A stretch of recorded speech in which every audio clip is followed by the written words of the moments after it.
Good evening, everybody. Welcome to the regular meeting of council, December 12th, 2022. I'd like to begin by acknowledging where the city of Fernie is located within Kukanamakas, the unceded traditional territory of Yakinukulik, and we recognize that we live and work within their vast lands. Kanahudik are from Yakinukulik and are members of the Tunaha speaking peoples of British Columbia, Idaho, and Montana. I'll call the meeting to order. This meeting is being conducted by in-person and electronic means in accordance with Council Procedure Bylaw number 2446. We have a communication link to the specified place. That if the communication link to the specified place for this meeting is interrupted and cannot be restored within 15 minutes, the meeting shall adjourn and reconvene at the soonest possible time that quorum can be achieved and public notice requirements met. I'll need a mover and a seconder for that. All in favor? Thank you.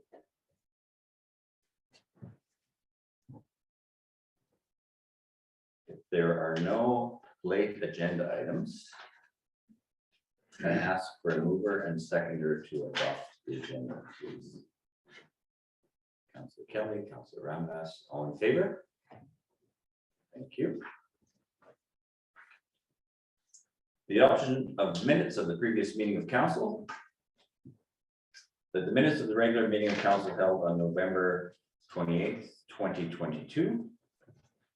Ask for a mover and a second to adopt the minutes of that meeting, please. Councilor Kelly, Councilor Shoesmith, all in favor? It's passed unanimously. Thank you.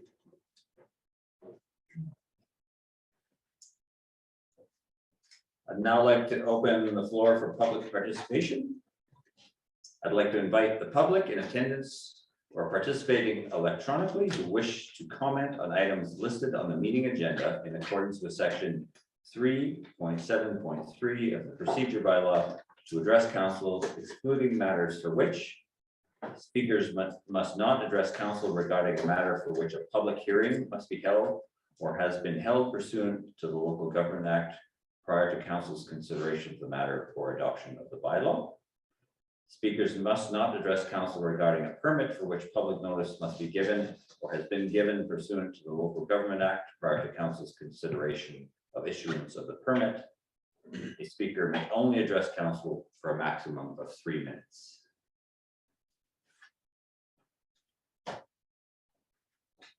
And is there a speaker who'd like to address council?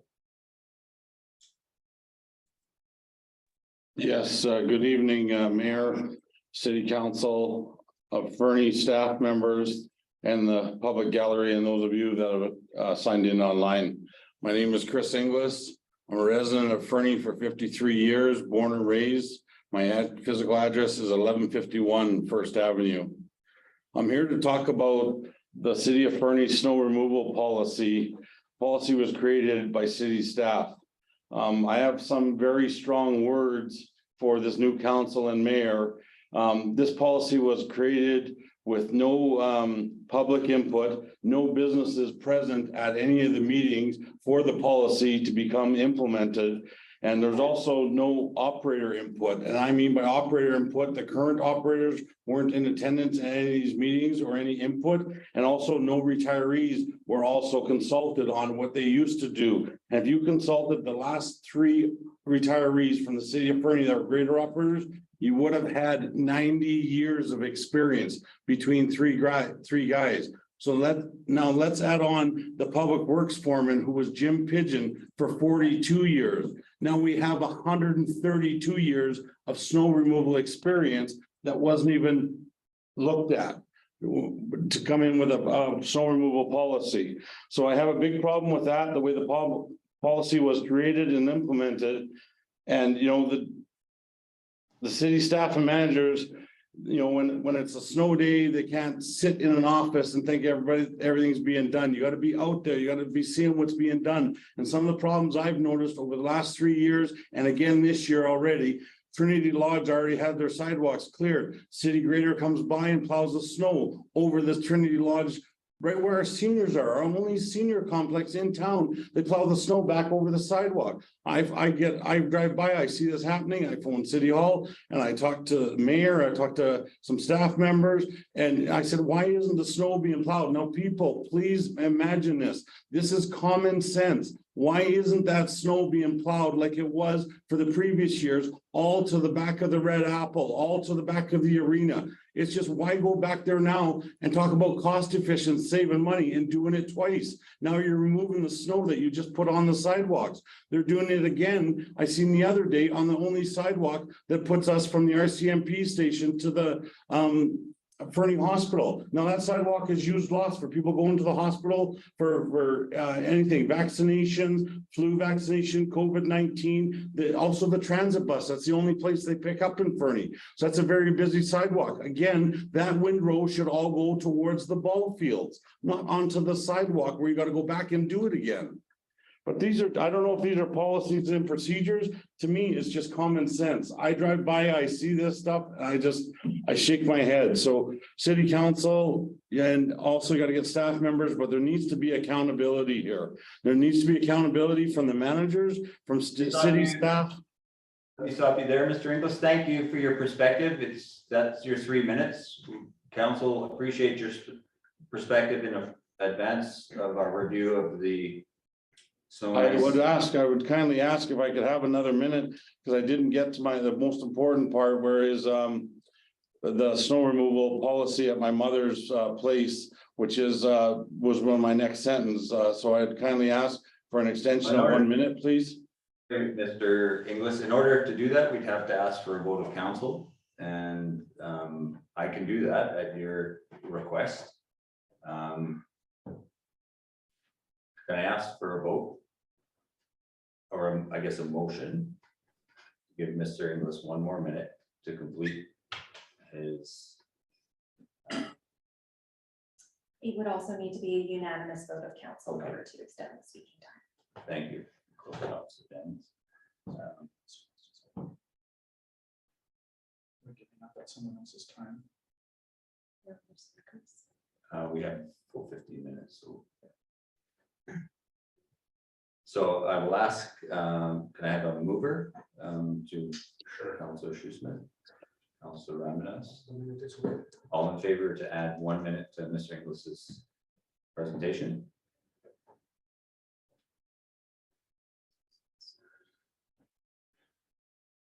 I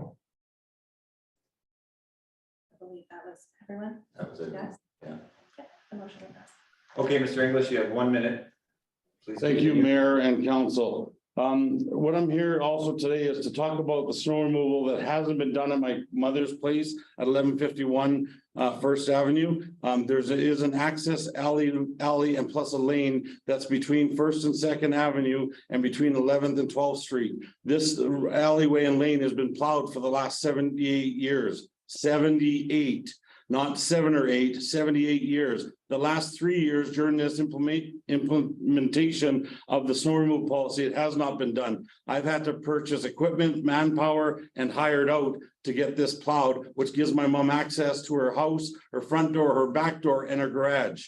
Now, this is unacceptable. It's also a highly used roadway for dog walkers going to the dog park and kids and parents staying off of a busy Second Avenue, going to the high school and to the elementary school. So I'd please ask you to have another look at this snow removal policy so that road and laneway can be plowed properly like it has prior to this new implementation of this snow removal policy, which was 78 years prior. And when my dad was alive 25 years ago, he told me the Veneto apartments and that would have no effect on snow removal. It would always continue the same. Thank you, Mr. Inglis. We're now at 1 minute. Once again, we appreciate your perspective. Thank you for your time. Thank you. I appreciate you let me have the time to address. Thank you. Are there any other speakers who'd like to address council?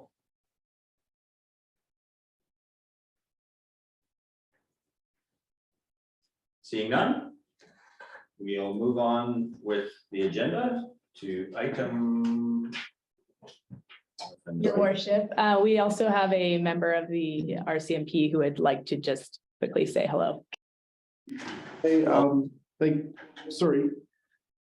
Thank you, Mayor and Council. I met you guys November 4th here at one of the meetings here with Sergeant Nielsen and Sergeant Gregory. My name is Corporal Derek Rondo, and I'm pretty new to the area. We've been here for about a month and a half now, and I recently moved to the Elk Valley, and we're really happy to be here. Again, I've met most of you all, and I just kind of wanted to come by and say hi as well. Staff Sergeant Nielsen had mentioned that the Mayor and Council meeting was tonight, and to come by and say hi to everybody. And if there's any issues or whatnot, if Staff Sergeant Nielsen or Sergeant Gregory aren't available, you guys can always come and talk to me. Of course, although I am based out of Fernie, we do police the whole Elk Valley, so we could be gone from here, there, or anywhere. And I also work weekends and night shifts as well, so I'm not a Monday to Friday type guy. So I'm a little more trickier to get a hold of than Staff Sergeant Nielsen or Sergeant Gregory, but at any time, feel free to pop into the Fernie office and say hi if there's any issues you guys have in the community. And I have yet been to the Fernie town office, except for the municipal league, except for that first meeting, and I do plan to try and get there a little more often. If there's any questions for us or for me, you guys can go ahead and ask. I have no problems. Thank you for your time. Appreciate you taking the time to introduce yourself. Thank you very much for coming this evening, and we look forward to meeting with you again in the future. No, not in a professional capacity, I don't. Thank you so much for your time.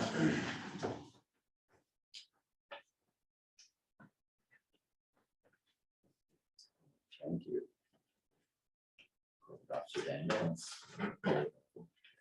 I did miss an item on the agenda. I apologize. I want to hand it over to CEO Boronowski to introduce some new members of staff, and I apologize for that oversight. That is not a problem at all. Our manager of public works and our manager of Jackie Hill, who's Oh, good. recreation. I'm sorry, and I see their names. I just don't see their photos on Zoom yet. Thank you very much, Your Worship. I'm actually going to ask first Justin Hauser to introduce Stasha, please. Thank you, Mayor Milligan and Council. Two people to introduce, actually. One has been with us, Brad Bjarnson. He's the Assistant Manager of Streets and Fleet. You may have seen his face around. He's been with us for 2 years, but it's good to introduce him to the new members of Council. He's responsible for the Street Department and the Fleet, obviously. And then we also have Manager Sellinger. She has come from us from Orange and Canada Lake with 5 years experience in public works and 3 years as the manager of public works for those communities. And she's been with us for 3 months and has a chemical technology diploma. And so glad to have them on the team, and they're in the right spots. Welcome aboard. Welcome aboard. Thank you to you both. Thank you very much, Your Worship. If I can then ask Director Logan to please introduce Jack. Thank you, Mayor and Council. It's my pleasure to introduce you to Jackie Hill, the City of Fernie Parks and Recreation Manager. Jackie just recently completed her probation with flying colors. Her position was implemented after an organizational review. Jackie has a degree in Human Connects from UBC and is advancing her education through a National Advanced Certificate in Local Government Administration, as well as the Canadian Recreation and Parks Association Professional Development Program. She has extensive experience in community services, fitness, and program development, and is a well-rounded manager with passion, positivity, and energy that's proven to be infectious to the rest of the team. So please join me in welcoming Jackie Hill. Welcome, Manager Hill.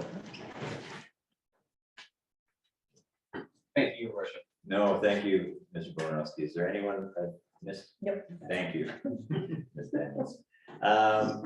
We'll move on to item 8.1, the 2022 to 2026 5-year financial plan bylaw. We have a presentation from CFO Burnett. Thank you, Mayor Milligan. Hello, Council.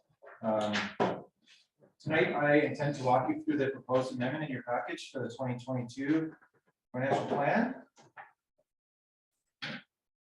Here's our agenda, starting with why do we need to amend the financial plan? And we'll follow that by looking at previously approved changes by council and how they relate to our 2022 budget. We'll then talk about year 2 of the 2022 financial plan, how exactly this works with respect to purchasing our larger capital items, and what the goal is with this year 2 amendment. And just a point of clarity, year 2 of our current budget is 2023. So anytime I say year 2, I mean 2023. And I think that's important to distinguish because this isn't the 2023 budget that we're talking about tonight. Everything we discuss tonight will also be discussed as part of that process.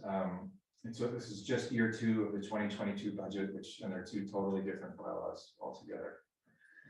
So after purchasing, we'll just close out the meeting by having a look at our reserve balances according to the 2022 financial plan. And then also talk about our meeting schedule for the 2023 budget process. So why amend? The community charter is very clear that a municipality cannot budget for a deficit and that a municipality may amend its plan during the year for unexpected expenditures. We do have a couple of items as it relates to our 2022 budget, which have been previously approved by council, and I'll touch on those in the next slide. And the second reason to amend is that we can also amend for the future years or year 2 of a financial plan. And just some backstory here, we've had a really difficult time the past few years securing our larger purchases. This is probably due to a few reasons, one being COVID, the other being global supply chain. Another very probable reason is that historically we've waited until the financial plan has been adopted, which the last couple of years has been March or April, and prior to that it was even later. And by that time it's too late. Most companies in our area, they've already got their work plans for the year. Construction season is already almost at full swing. And we just haven't been getting the responses that we hoped for on our RFPs, or bids have come in significantly over budget. We've seen that several times just this past year, such as the downtown parking project or the Sandy Dump, 2 examples. And so you may ask what this all means in terms of tonight's bylaw amendment. Well, as you can see by the yellow highlight on my slide there, maybe you can see it. We had $7.2 million worth of projects in our year 2 budget.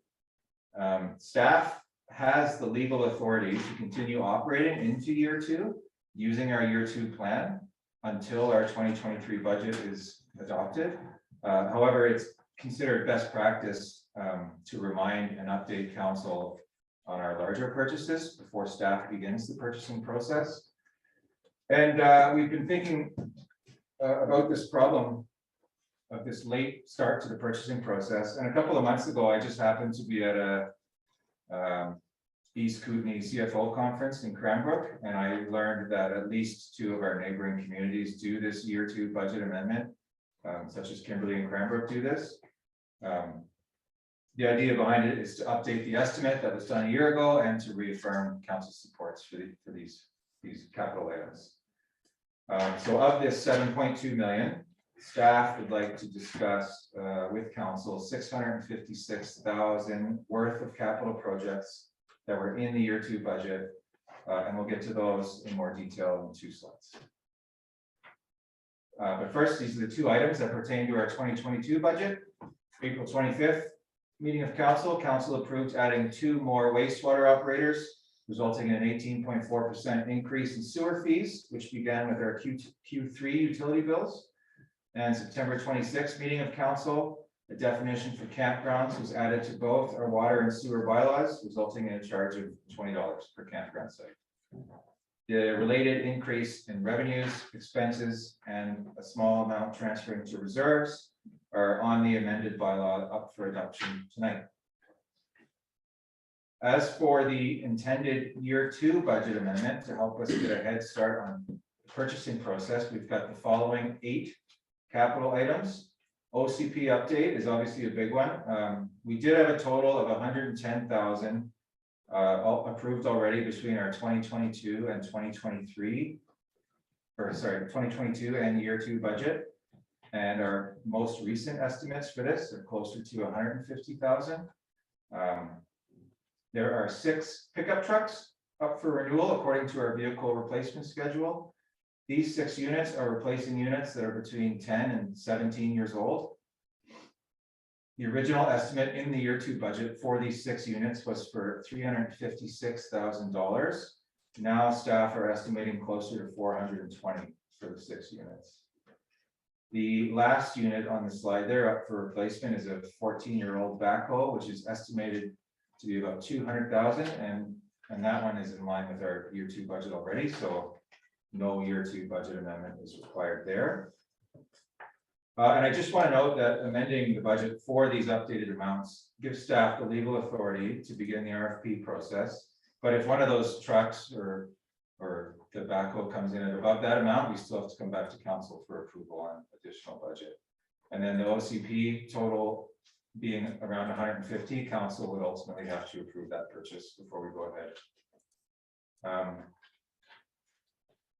And then there's also these 5 items that staff intends to proceed with using our engineering firm for assistance with over the winter under our service contract with them. I've also got that table with the yellow highlight there from a few slides ago.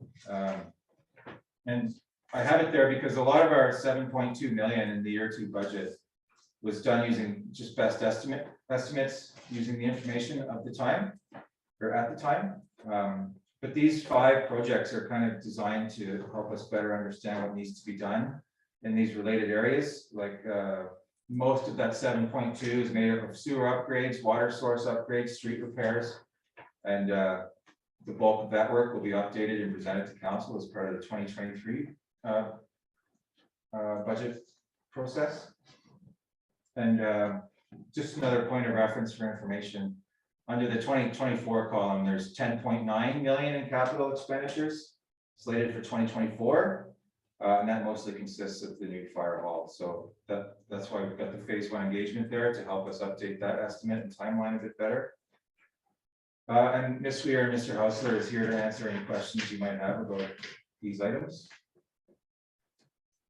And this slide details our reserve balances, which is also in your agenda.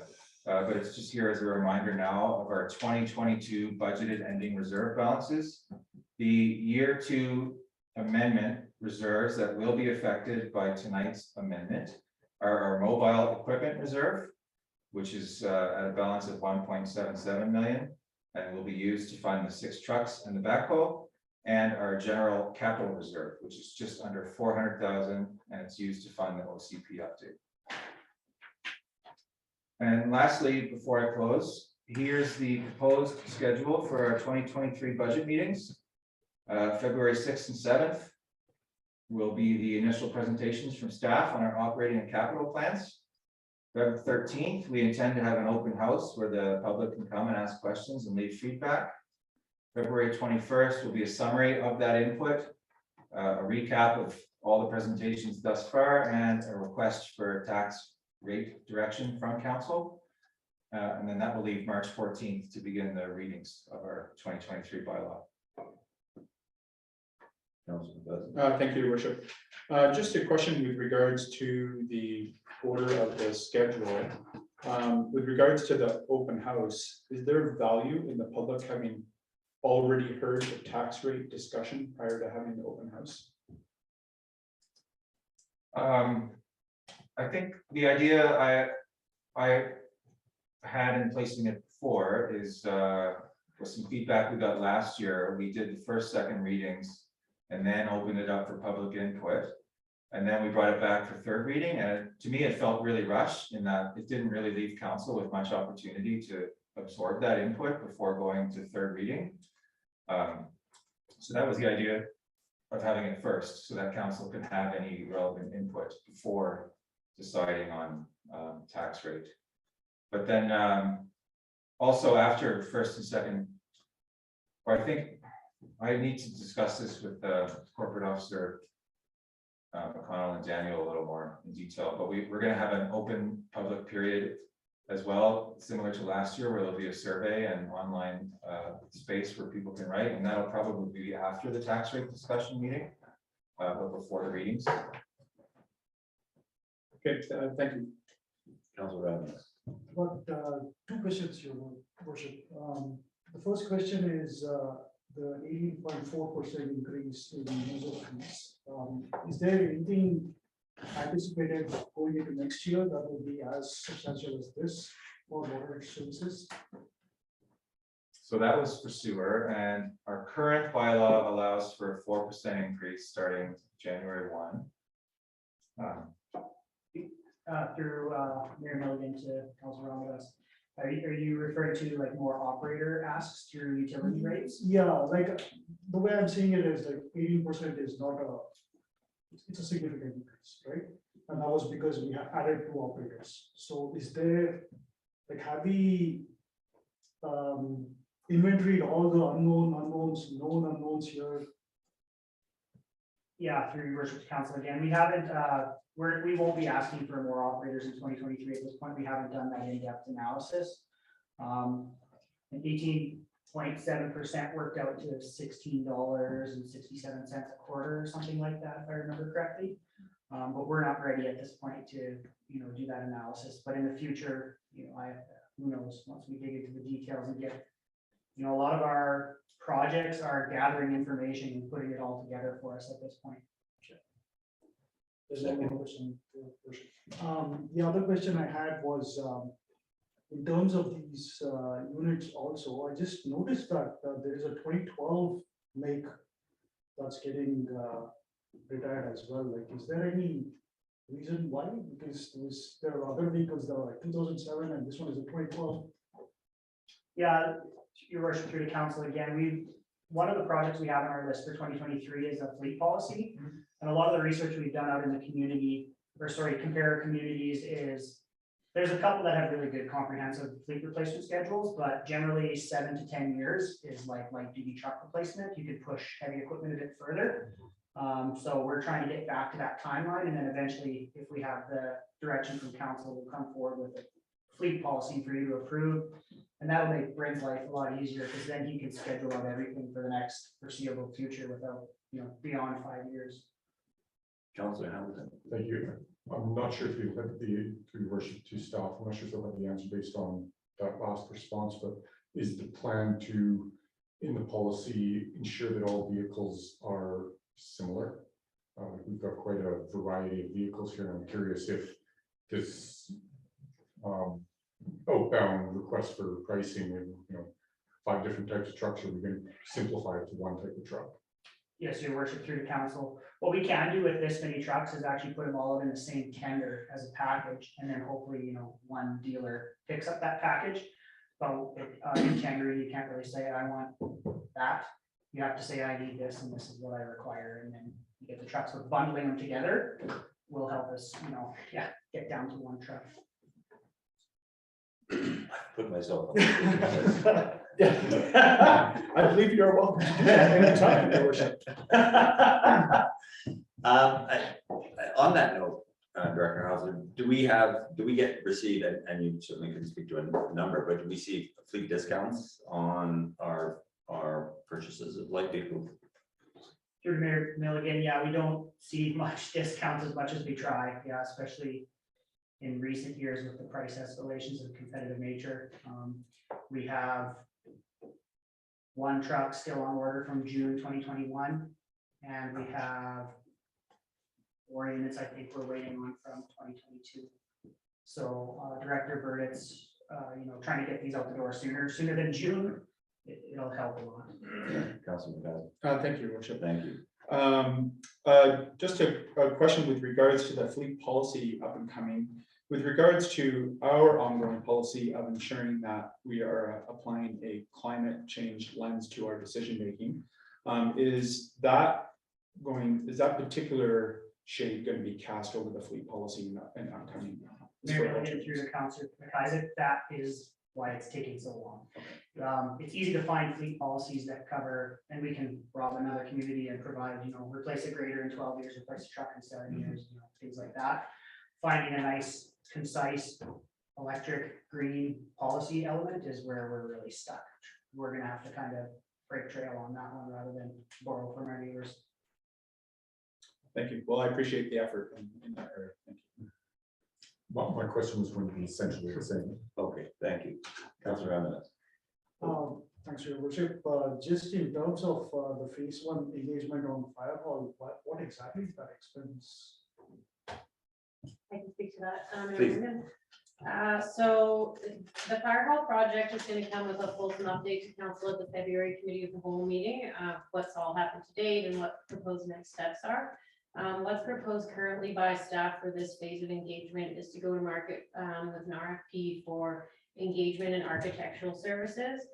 And essentially, the plan would be to reopen and guide the discussion on site selection for the facility, develop and implement terms of reference for the community to engage on a community advisory committee and build understanding of what a fire hall requires, and then potentially issue an expression of interest on potential community partners to see who in the community wants to partner on this project. So that's kind of the broad strokes of what would be included in that RFP. Thank you, Manager Weir. Director Hauser. Just one more comment I forgot to mention. In the 4 units that we have on order this year, 2 of them are electric already, but obviously bringing that policy in front of council for adoption is going to be an ask for 2023. Thank you. Because it would extend, sorry, no, Councilman Cussick, not just to light vehicles, but tiering engines for diesel equipment, et cetera. Yeah, through to Mayor Milligan, since I started in 2016, I think around 2017, we started writing tier 4 engines into whatever it applied to. Thank you. Councilman Cussick. Thank you, Rochelle. I just want to make one comment, if I may, with regards to Mr. Burdett's comments about RFPs going out earlier. This is something that has been discussed around the table here for years about the lost opportunity about going out for RFPs earlier. And I just want to say how much I appreciate the effort going and finding a strategy that's going to let us get out there and get RFPs on the ground early. It's going to save us money and likely make our work opportunities less unlikely to fail, to get a couple of negatives in that sentence. So yeah, I really appreciate the effort being done. Thank you. Councilor Roundas, Councilor Nixon, Councilor. You can go. Can we go first? I just say, Just so you know, you can Milligan. It's hard to say Mayor Milligan, I'm having a hard time saying it. I'm gonna have to practice. I'm just curious about the OCP and the $40,000 extra budget. I'm thinking that, is this consultants or is this overtime, or just maybe walk me through it a little bit, please. Again, Yeah, please. the last OCP we completed was for just shy of $150,000. We are likely going to expend more than $150,000, but at that budget, along with some grant applications and funding sources that we're looking at, we can then confidently move out with a scope of work and an RFP and go to market. And then as those numbers come back from market, know exactly whether we've received additional funding sources or we're looking at our community, what is the new name for gas tax, Mr. Burdett, or Community Works Fund, which is for that purpose. Community planning and the OCP is a great example of what we use for that fund.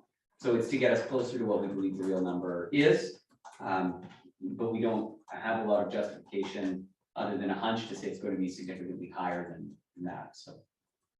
Thank you.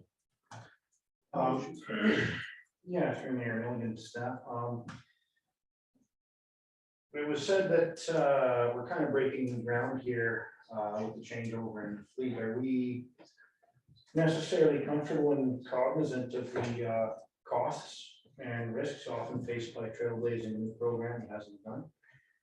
In terms of, there's just nothing compared to.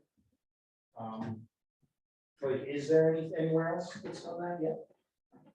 Through Mayor Milligan's council, we have a lot of communities that have broad, overarching, environmentally friendly fleet policies. But what I was trying to find was a nice distilled down risk assessment and breakdown of that you should pay, for example, 20% more than the traditional fuel truck still makes sense in the end to buy electric.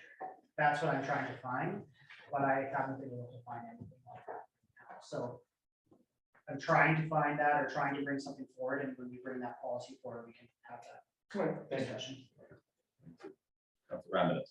Your worship, just connecting back to what Councillor McIsaac was talking about in terms of, being ahead of the curve and being a little bit innovative. Is there any other kind of purchasing / financial innovation that we have going forward?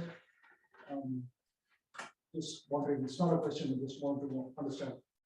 If I can, I think there's a really positive service level change that isn't a service to the community, but is an internal, if I may, your worship. Yeah. Sorry, I just could have waited. But is an internal service level change, and that is we've moved our maintenance management and procurement clerk or purchasing clerk into the finance department. They were in engineering and public works previously, and absolutely engineering and public works does most of the procurement.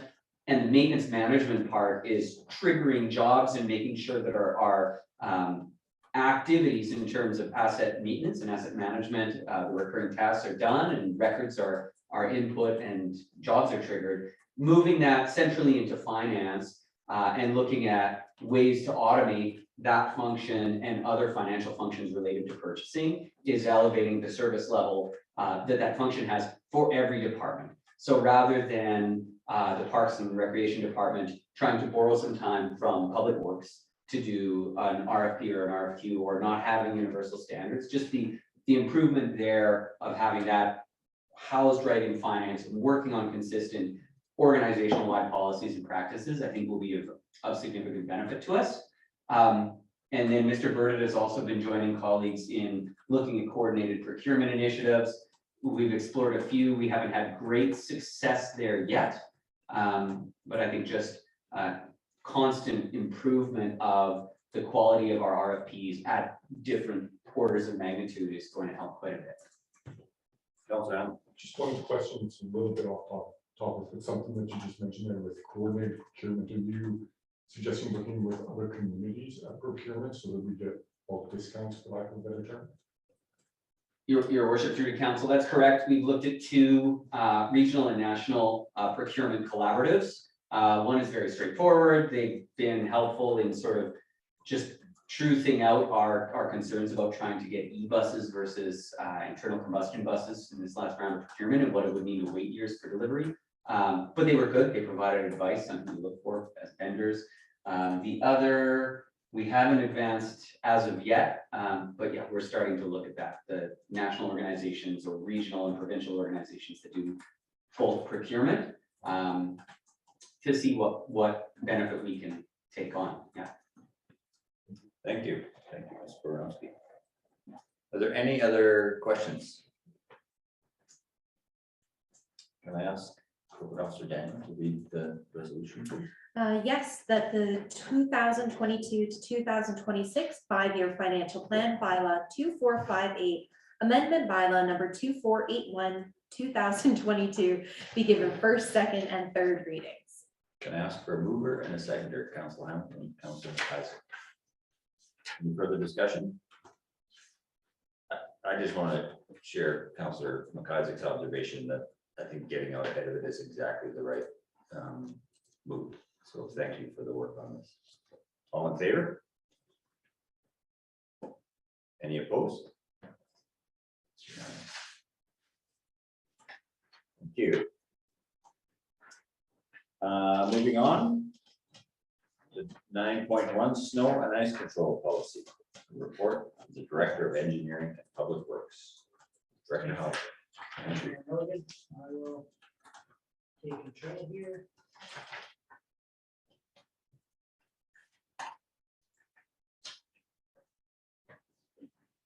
Go. So tonight I'm before you looking for a couple changes to the snow and ice control policy. I felt it prudent though to provide a bit of a brief run through how we got here for the new members.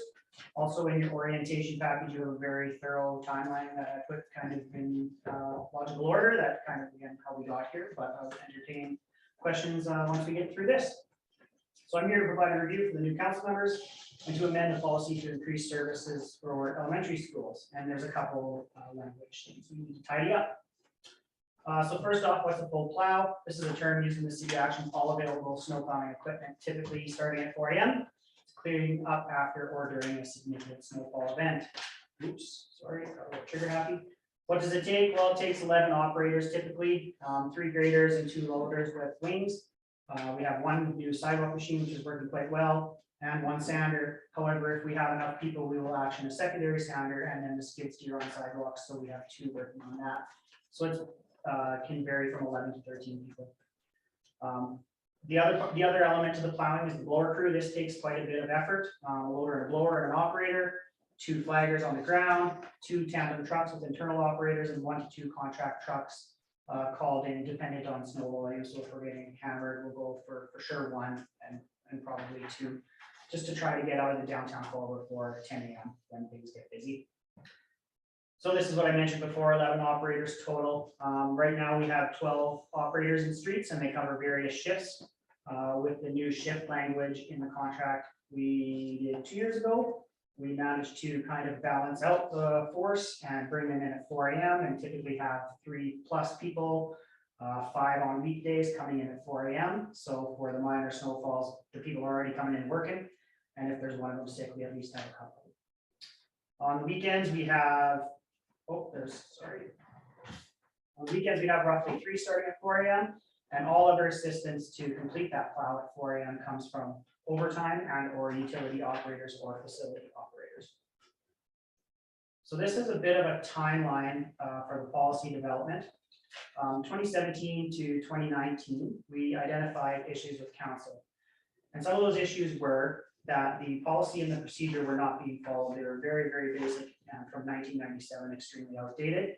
And the wording in that procedure was a 15-centimeter trigger for a full plow, and we were actually at 5, so we were not following the procedure. The policy indicated that plowing must be done as budgets dictate, but excessive assistance from utilities and facility departments and overtime was extremely excessive. In addition to that, when utilities and facilities were plowing snow, they were not doing their regular maintenance duties, and that reduced the ability to maintain all of our other assets. When they did that work, overtime was banked, and that banked overtime was taken off later. So double hitting whatever assets they were meant to maintain in their positions. And overtime, as in the collective agreement, is voluntary, and operators were limited later in the season when their banks were full or they were unavailable. A big element in the service creep in the old policy was center plowing and hauling, sometimes extending from 1 day to 3 days, or even longer to a week when we were getting kind of snowmageddon type events. And thinking of all the equipment running and all the people running, it was extremely costly per day. No operators were scheduled on statutory holidays, and we were down to 1 operator on weekends and evenings. And that operator just jumped on the sander and kept the roads safe and passable on essentially the hills and the priority 1 type roads. Full plow response was required at 4 a.m. and in order to complete by the end of the day, and no operators were scheduled to start on regular time at 4 a.m. So overtime was being spent every time we plowed. Once again, the practice of using employees from other departments and banking it was double hitting the other assets that the city had, and that cost of snow removal was essentially being hidden in other budgets in excess of overtime and time taken off later in the year. 11 and 12 point here are rough calculations of the amount of overtime in the previous policy that we were expending. I wanted to update this, but unfortunately I didn't have time to what we're spending now, but we have a couple more operators from back in those days, so the cost should be down a little bit. Executing a citywide curb to curb plow in 1 day took all available city resources and funding from overtime to complete. So in 2019, we did a comparison to other communities, and that should also be in your timeline. And in 2019, we engaged with the community. We held an open house at the senior center, and we held an information session for businesses out at the operations yard, and we discussed with the operators as well. Oh, sorry. There we go. Yeah, from our scan from other communities, there was a lot of different responses. A 24-hour response was very uncommon. Budgets were kind of all over the board. In one of the timelines, you'll see a nice grid that breaks down everything into compare communities, what everybody was spending, how many people they had. There's a couple communities that really threw a lot of money at it and a lot of people at it, and I think it was Roslyn or Revelstoke actually laid people off and recalled them with certified mail and complicated stuff like that. And in the engagements, we had a lot of lack of understanding of the policy and the issues and significant effort to educate community groups and conflicting issues coming to us from different perspectives. In 2020, it was proposed to run a pilot for the remainder of the season, and that pilot was run from February 2020 through the 2020-21 season. And what was the evaluation? Well, 5 centimeters seemed to be where everybody was happy. Curb to curb, first pass, nobody liked getting 2 windrows, so that was straightened out. We tried to barrier the sidewalks. Unfortunately, that created excessive icing, didn't really work out. West Fernie was contracted out with our current resources. We didn't want to stretch them more thin. No changes were made to the seniors window program, and downtown sidewalk clearing, we try to educate a little bit better on where and when they can put their snow to get rid of it. And the 2 seasonal operator positions were added when the policy was adopted in 2021 in November. So ongoing challenges. So one thing I implemented in around 2017, 2018 was at least the water and wastewater chief don't plow, because I want at least one person worrying about utilities while we're plowing. So going forward, they do not plow. Now that we have 5 people in wastewater, and actually taking another person, so that wastewater chief has a helping hand, so they can go do more maintenance items rather than just keep the boat afloat. They can keep progressing on maintenance. But we still use other operators for filling in all those missing plow roles with our crew. Heavily reliant on volunteer overtime, and areas not grouped up to provide clear, concise direction to the city. So multiple competing requests and issues continue. This is different interests for different businesses, what they want and what they don't want. Okay. Thank you, Worship. I think Mr. Hazel may have already addressed this, but just out of saying that there wasn't time for it, just out of curiosity, do we have a sense whether volunteer overtime is up or down under the new policy? Mayor Milligan through the council, cost-wise or amount of people willing to work wise? I assume those things are proportional. Yeah, I mean, right now we had, as we enter the end of the year, the CA allows them to bank their time, but at the year end, they have to pay it out. So now we're getting into the holiday season where it's harder for them to get their holidays in. So there's no point in filling their bank kitty. So we're having trouble right now for volunteer overtime. We had some trouble this weekend. We made it through. We got a full plow through this morning, so that's good. Once we get into the new year and all their bank times are empty, then we'll see uptick again until they start getting full. Then it'll be challenging, likely again. We will see. So perhaps a follow-up if I may. Thank you, Your Worship. So I guess a good yardstick would be, did it take longer to get to the point where everyone's time bank was full this year than it did previously? Like, in other words, were we running out before November, but now we're running out in December? Because that would be a fairly strong indicator that not as much overtime is being consumed under the current file system. Through Mayor Milligan to the council, there's another element in there to consider too, and that's, we had a significant retirement turnover in 2020, 2021, and generational values have changed. There was people who would fill their bank and then empty it out to pay the bills or whatever they would choose, and then continue working on overtime. We're not seeing that anymore. Now, work-life balance is more important, and people are banking it and saving it and using it in the summer and, taking the weekends off rather than coming in every second weekend to plow snow. Now, can we evaluate when we run out of bank time? Yeah, we're looking at, one season compared to this winter, so we don't have a whole lot of data points to make a good choice. Fair enough, thank you. Director Brady, you had a comment? Yes, thank you, Mayor Milligan. I just got some numbers to add to your question. So far for 2022, we're on pace to be at about $40,000 worth of overtime. Last year, we were at $40,000. 2020, we were at 60. 2019, a little less than 60, and 2018, we were at 74,000. So it's definitely trending downwards. Okay, thank you. That's very useful. Councilor Ramada. Your Worship, I have a pretty similar question, like, has there been any improvement in terms of the maintenance metrics? Like, are we having more maintenance time because of that extra water? Through Mayor Milligan to council, there's 2 elements to consider there. For 2019, 2020, we didn't have an in-house mechanic we were hiring. So we were contracting everything out, and we had a contract mechanic coming 3 days a week. Now we have an in-house mechanic who's quite good. and he's being on top of the equipment. In addition, 2018 and 2019, we replaced 2 graders and 2 loaders, so we got rid of some 1997 Caterpillar graders, which greatly reduced our maintenance time. Thank you, Mr. Hamilton. I'm sorry, did you finish your presentation? Nope, I just got the screen down because we were Okay, discussing. no, fair enough. I will resume. Thank you.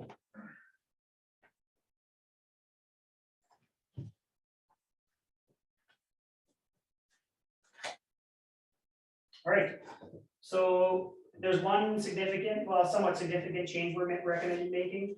It's with respect to the first Ave, second Ave loop around Isabella Dickin and busing around elementary schools.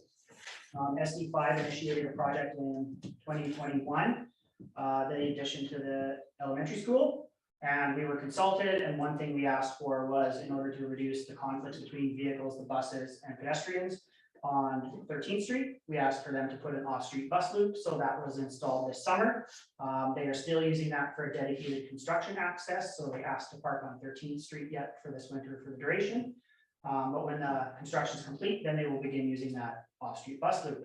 So we wanted to bump up First Ave and Second Ave around the elementary schools from a P2 to a P1, just to give the buses a bit of a nicer turnaround in there. Thank you, Worship. Just a general question in regards to this, not specifically about the elementary school change. But I'm wondering when a particular section moves in priority. So if we take a particular item such as the elementary school or a senior center or what have you, and say, we're going to change that from priority 2 to priority 1 or the other way around. What's the specific effect on the schedule? Is it cost more? Does it take longer to get to the next thing? Is the day longer? I'm curious about what the implications are of that. Through Mayor Milligan Council, it takes longer to get to the next thing. So moving more P2s into P1. Now the P1 is going to be done first before we get to the P2s. So not, when everything's a priority, nothing's a priority. Right. So we have to be very careful about what we choose to put in which group in that priority categorization and policy. Okay, thank you. Thank you. Councilor Hamilton, Councilor Rambo. Following on the that exact idea of priorities, I've got a couple concerns raised to me in the community about the timing between the street plow and the sidewalk plow and creating windrows in front of the sidewalks for accessibility. So I'm wondering what the process would look like to ensure that those impacts are minimized, or is that a priority of timing, or is that a priority of how they're plowed? Through Mayor Milligan to Councilor Hamilton, it's a difficult thing to do because we have 5 areas, so 5 machines go out, and then we may have only 1 sidewalk machine. So trying to time that all perfectly is quite difficult. So what we implore right now is getting the sidewalk machine out early and doing at least a pass through the 1s and then starting on the 2s before schools engage, and then we can go back and clean up after. Okay. Yeah. Thank you. Thank you. Councilor Ramdas and Councilor Schuster. Thank you, Worship. Just in terms of laneway, services to the laneways, like, is there any consideration for higher density housing in those laneways? Because there are certain areas in our town where laneways are your primary access. So have you done any kind of analysis on that? Through Mayor Milligan to Councilor Ramdas, we have brought that up. The line in the policy that we determined was we're going to plow commercial lanes for businesses and not cross into residential. If we cross into residential, now we open up a kind of a can of worms. For example, we'll have, what qualifies and what doesn't qualify. What wording do you want to choose? Do backyard suites qualify? What's the multi-family housing that you want to tackle? Like, if we look at it right now, we estimate about 10 lanes that would be affected currently. But we should step back and do a wholesome evaluation. And if we're going to go down that path, staff could bring a report forward for you to evaluate and the impacts of adding that lane language in for current lanes and future lanes. And where's the new line? What's the new line? Appreciate the answer. Sorry. Mr. Bornowski, did you want to speak to that? If I can, Your Worship, I think there are 2 key considerations, and that it is very common right now for multifamily to clean their own laneway access where they do exist. Like that's quite a common practice. In lanes in the city, like people will have private contracting to do that clearing, so the owners, if not the renters, will have, or the renters will have contracts to have that done. But, and also, we do have some very real servicing concerns in the laneways in the community in residential neighborhoods where we have more shallow services. And every time we clear, we pound frost deeper into the ground and we may wind up with frozen services. So there are also some competing challenges just based on old historical infrastructure. That means laneway access is really not advisable or a priority for us to make clear and maintain as clear. Mr. Hauser. Your Mayor Milligan, council. So working with planning right now, when they bring in a new backyard suite, one of the things I've in action is one of Jenny's team. When someone brings in a backyard suite, we send them out to evaluate the depth of the sewer and water on either side of the lane.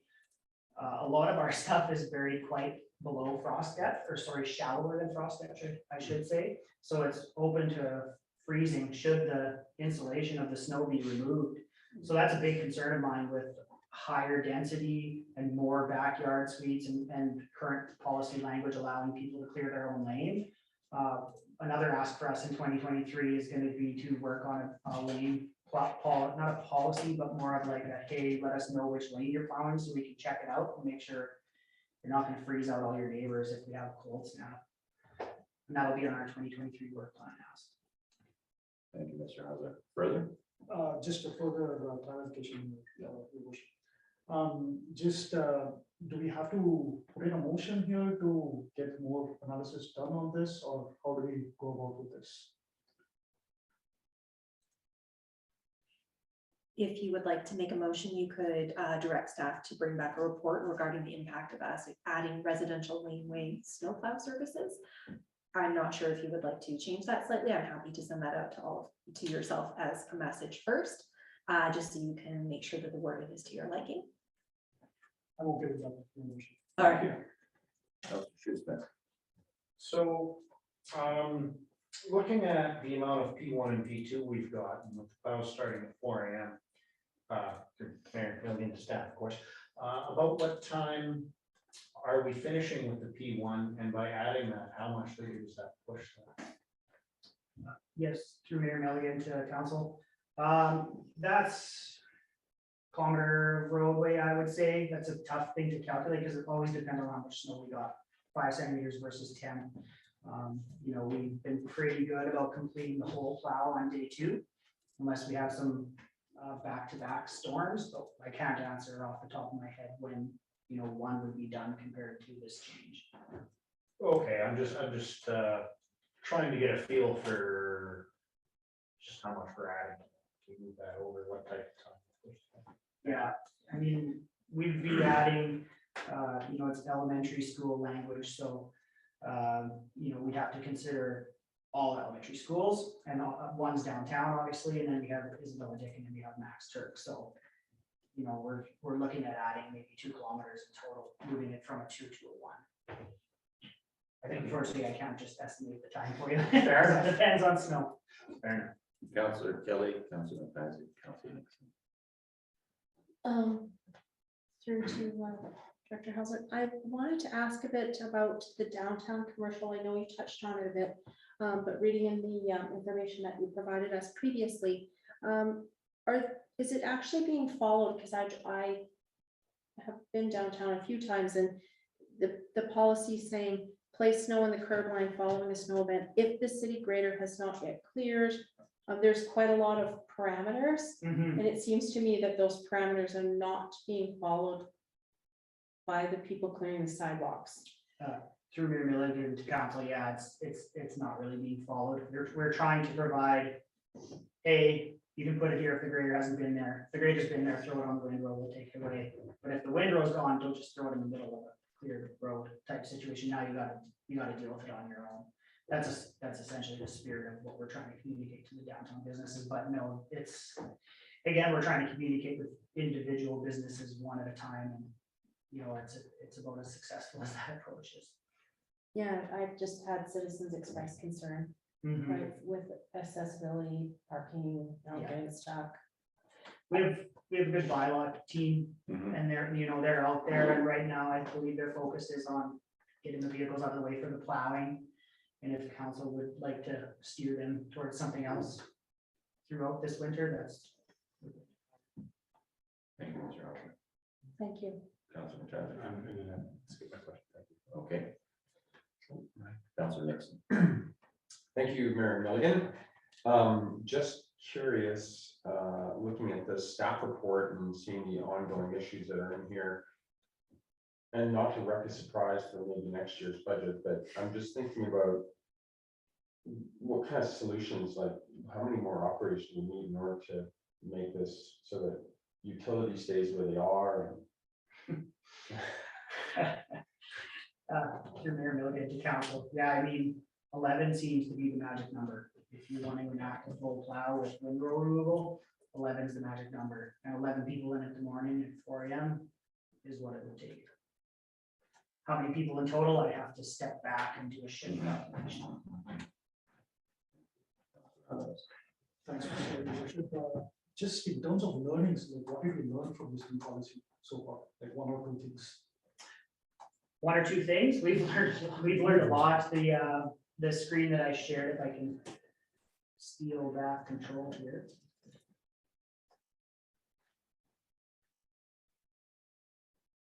These are our learnings right here.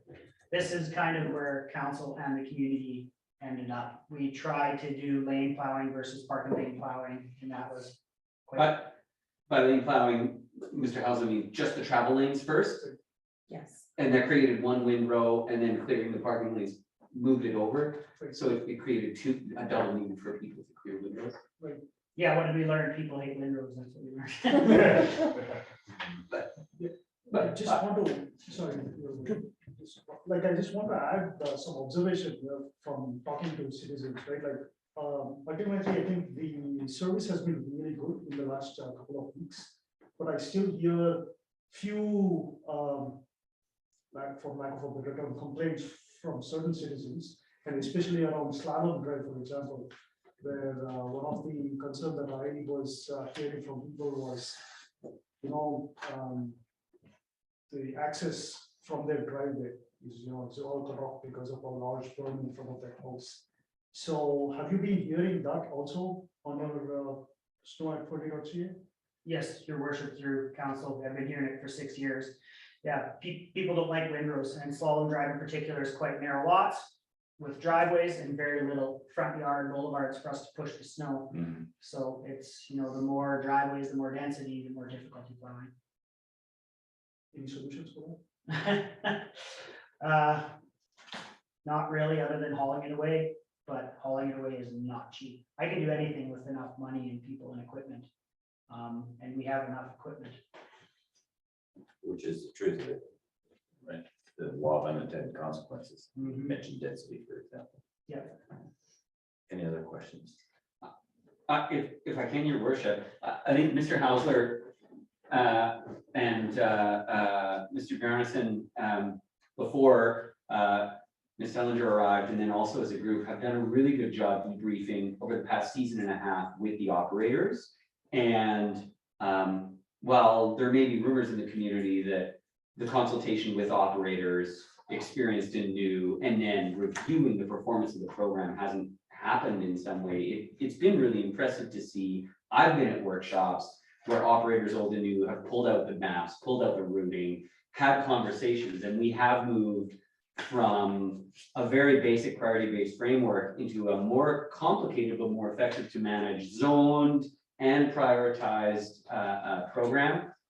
They do a really good job at communicating with each other, and I think credit goes to the operators as well for bringing their experience on the ground into bringing what is recognized as a very high quality service again to the community, but in a way that is within policy that protects us as a large community in terms of liability, but also enables it to be consistent and fair and equitable. So it's been a big learning in terms of that ongoing policy refreshment and review. Yeah, and on that note, and we mentioned it in the report about continuous improvement and about an internal working group, which I think are great tools. But the policy does not delineate what the continuous improvement process is, and I think it would be helpful to document that both for, you know, Mr. Hauser wins the lottery tomorrow and off he goes. Is that a guarantee? I make no promises.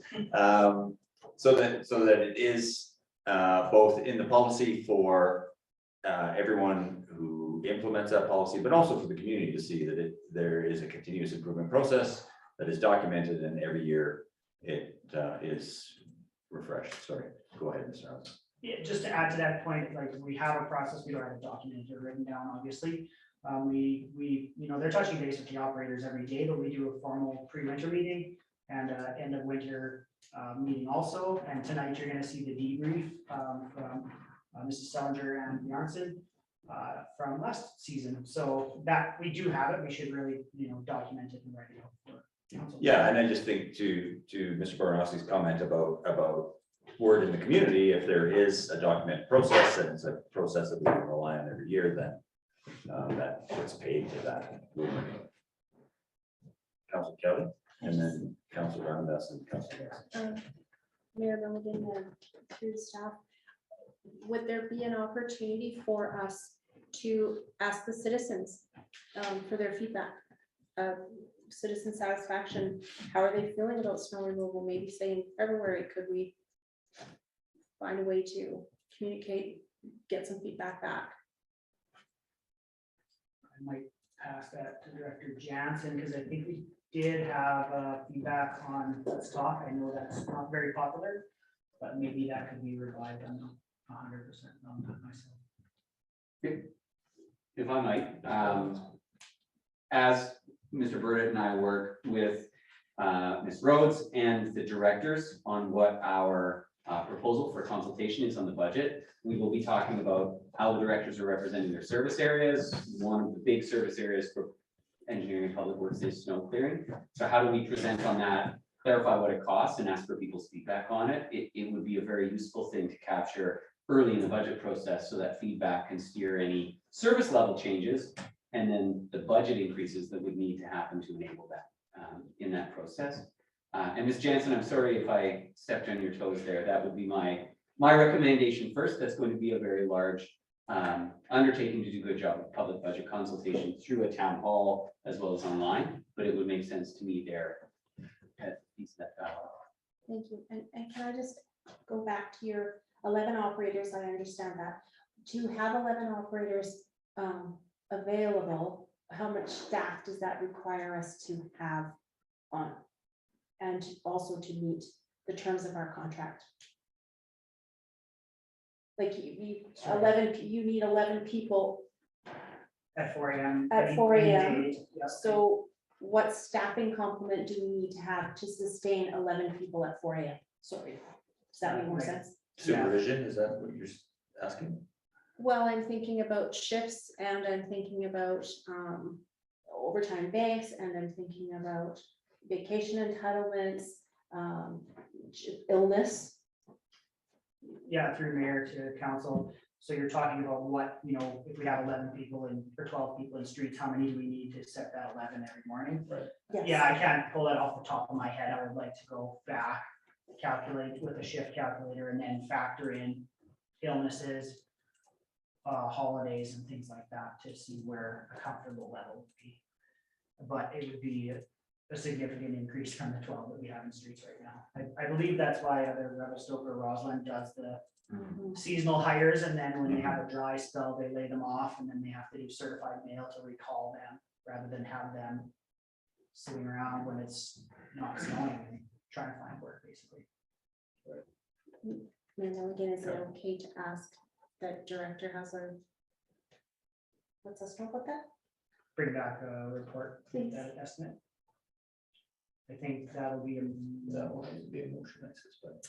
Yes, would you be able to clarify that for me, just sorry, a little bit? Oh, I think she It would needs be the the total head council. count. Go ahead, council required to consistently meet the 11 operators required to do a full block. the proper staffing of the Proper streets staffing department complement. to provide 11 operators at 4 a.m. every day of the week.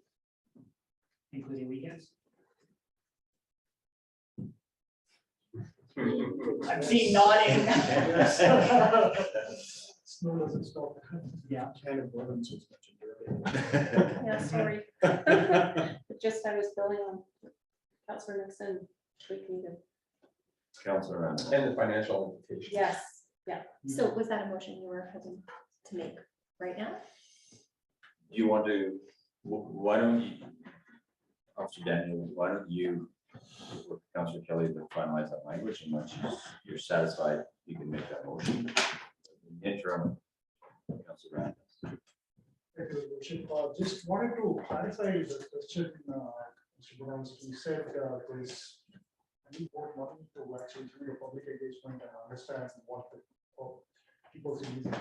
Am I getting that right? Your worship, council, no, no, I don't think so. What I'm saying is, as part of our budget consultation, we will be doing like a town hall open house, and the directors will be presenting on their service areas. The feedback on snow, if there were additional requests, like really strong themes to say we want to see the service improve or increase here, then that enables staff to say, okay, that I can figure out what it would cost and bring that back to you as part of the budget process to say in future years, I'll need this much more money to make that change. Does that answer the question? It does, yeah, it does for me. Not for me, Your Worship. Further? It doesn't for me, like, all I'm saying is like, is there like quick survey that we can do, which is, need not be super scientific, but it's just getting a pulse of what people are thinking about snow clearance.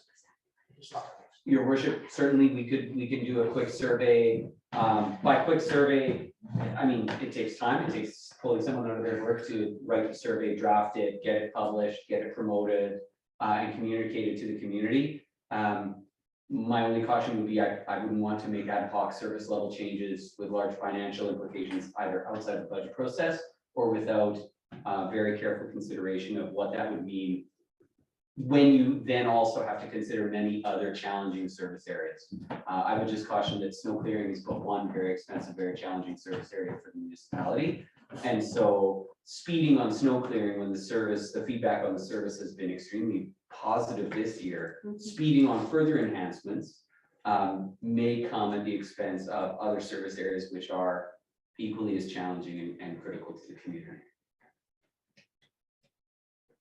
Thank you, Mr. Bronowski. Councilor Nixon. Thank you, Mayor Milligan. If we do that, can we do it in July? That's survey.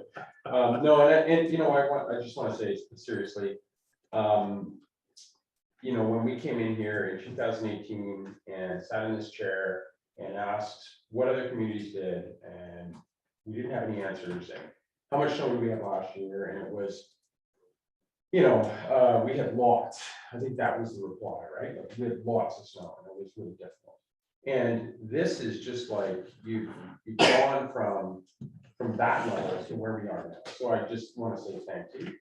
And I think the community's better now because of all this data that we have in front of us, right? So those are the learning lessons that we've had over the last 4 years, right? So I did have a few people asking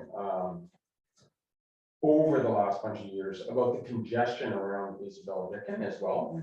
And their solution, or the solutions that are being presented potentially, are plowing the Prentice Park parking lot and having kids walk across the field. Now, I don't know if that's a doable thing. I don't know if that bumps it to priority 3 or 2, or but it's uphill only one way, so. Like in the past. Yes. So that's my comment, sort of. Thank you, Councilor Nixon. Councilor Hamilton, you have a question? If I did, I forgot. Councilor Schuster. So speaking back about the potential for having staff or the workers available for a full plow on every day. Obviously, we only need full plows some days. In the past, we've robbed other departments. Would it be possible to work that month the other way? Is there something, I mean, guys aren't just sitting around waiting at closets ready to go. You know, is there some other this way that could work backwards and help with the maintenance or something else. Through Mayor Milligan's council, you're talking about street operators helping on the utilities when it's slow. Or anything really. I mean, if there's 11 of them available and it doesn't snow for 2 weeks, obviously we'd still be paying them. So we do have an operator and training program where individuals express their interest into water or wastewater and begin a training program, and then they can work in those utilities. However, as discussed when we did the increased operators for wastewater, the primary need for those people is in summer when we can, our lagoon facilities snow over essentially, and we have limited things we can do in the winter, especially digs too. Digs all come in the summer whenever it is in construction season. So yes, but maybe not as effective as you would hope. 100%. Understood, yeah, I just was wondering, because, I mean, who's there doing? Yeah. All right, thank you. Thank you, Councillor Hamilton. It wasn't a question, it was just a comment to support, clarify what Mr. Heisler was saying about, it's Revelstoke and it's 33 operators. Is what was in the report for them to cover their services. Councillor Ramos. Thank you, Your Worship. How do we know if we are winning or losing from a community perspective? Like all we have right now is just anecdotal information from people, bunch of councillors saying we've heard good stories here and there, you guys hearing here and there. Like, how do we measure success here? Yeah. Through Mayor to council, I wish I had that answer for you. I mean, obviously we get requests for service. If they start getting piled up, we can tell. What we've done in the past 2 seasons is hyper communicate out internally and then externally on our social media to be like, hey, we're doing a full plow, like get your cars off the road, those types of things. But how do we judge our success? Well, if I may, we do specifically judge our success by our reduced count of incidents, accidents, and injuries. Absolutely. And then again, by the volume of requests for service and the volume of complaints that come in through the request for service, so that the declining rate of failure is sometimes a very good measure.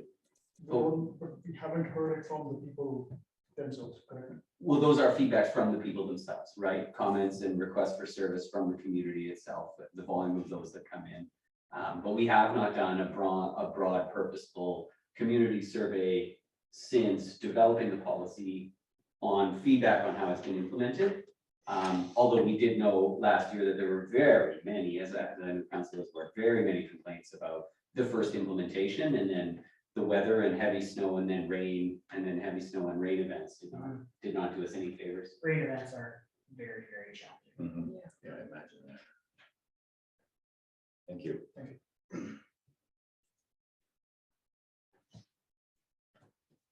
So, I think we're ready. are we ready? Should I, mind if I pull up the last slide and have? Please do. Yes.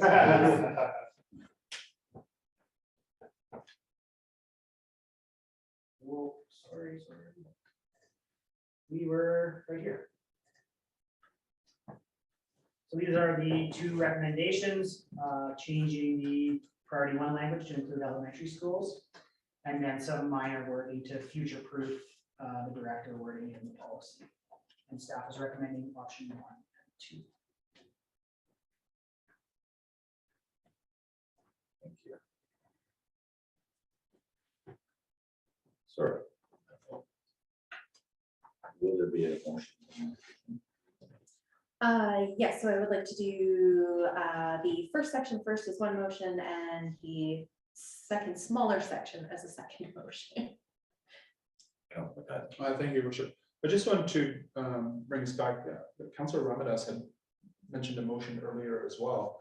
I don't know, we didn't take any actual action on that, and I just want to see if we're going to move forward and add that to corporate work as well. As I understand it, there was conversation about a motion, but we didn't advance it to a motion. No, and I have a draft motion, which I'm happy to read out loud, or would you prefer to all receive it by message? Awkward vote, I'm making you vote on the vote. If you could read it out loud. Yeah, so per Councillor Ramadas's request, that council direct staff to bring a report regarding the staffing and financial impacts of adding residential laneway snow removal services to a future meeting. Your Worship. could we specifically add higher density laneways so that we distinguish between any laneways to certain laneways? Higher density residential lanes. Exactly. Definition. Like a definition of higher density. please. Well, sorry, Councilor, what I'm thinking is, 9th Avenue and 15th Street could be a good example, where you got about 1, 2, 3, 4 plexes right by each other, and you got, let's say, about 10 houses whose primary access is from the back way. So that Multifamily dwellings, is that? that to me, I consider it as higher density multi-family dwelling, yeah. Which, Kelly. through to Councillor Ramanus, excluding single family residence laneways? Or? You guys know what I'm Nail it talking down. about, right? That 9th Avenue and 15th Street. I think we understand your intention. Yeah, but I don't think we want a policy specifically for one block. No, No, not at That's all. why I was asking for, Not at what is all. the general rule that we're trying to interface? I apologize for that. no, not at all. Not at all. I mean, there must be other places also like that. Like, I just wanted to give you an example of what I was thinking as a higher density area. Right.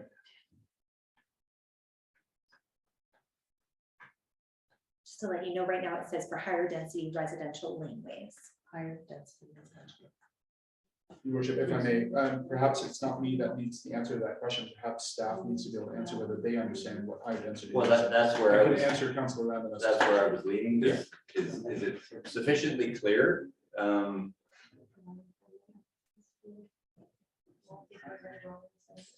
It is all secondary.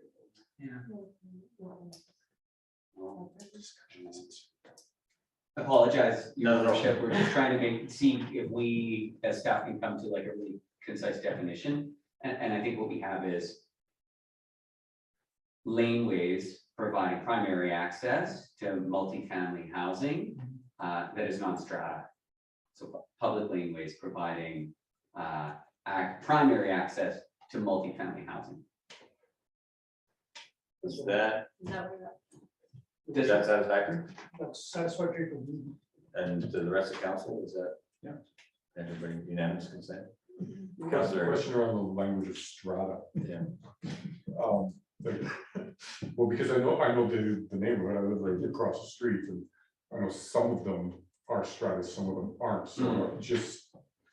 Are we going to end up stuck between a rock and a hard place with that language? Manager. I think the clarification is referring to, they could be a strata building, but not a strata road. So we don't provide any plowing services to strata roads, and I think that was the clarification, but strata buildings that take access off of city-owned lanes or roads would be considered in this.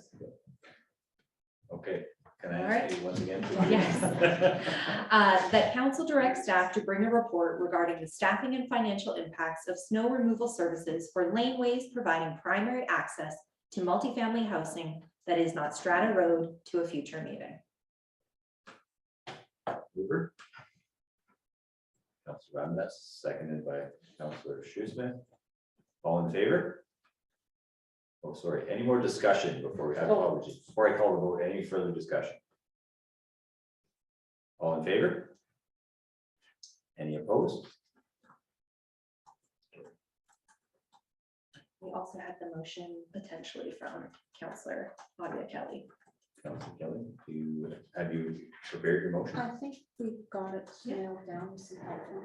Councillor. Would you like me to read it out for you? Do you want? Yes. That council asks staff to bring back a report regarding the staffing and financial implications required to complete a full plow at 4 a.m. daily during the winter season. Maybe we should add with regular time operators. Yes. Is that the intent? With regular FTEs. Yeah. Okay. FTE operators.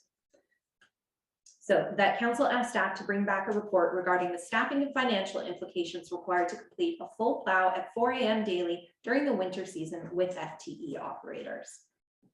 Mover. Councilor Kelly, seconded by Councilor Ramanus.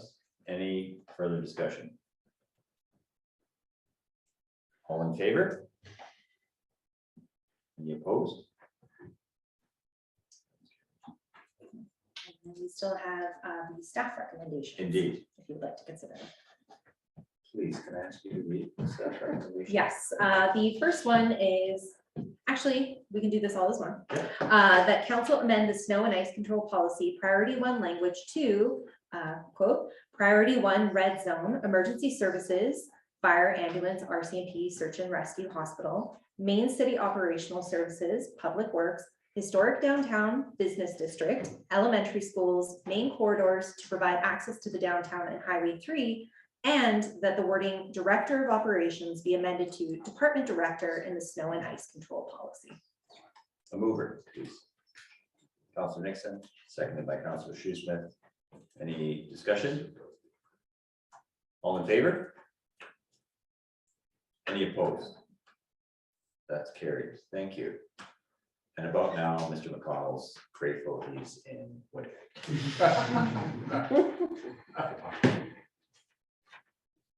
I've never said that before. You're setting yourself up there. Moves us on to item 9.2, the 2021-22 winter response report. And that's Manager of Public Works Sillinger and Assistant Manager of Public Works Bjornson. Thank you very much, Your Worship, Mr. Mayor, and members of council. Director Heisler and CAO Bonarowski did an excellent job of walking through the major snow and ice program. I'm just going to walk us through one bit.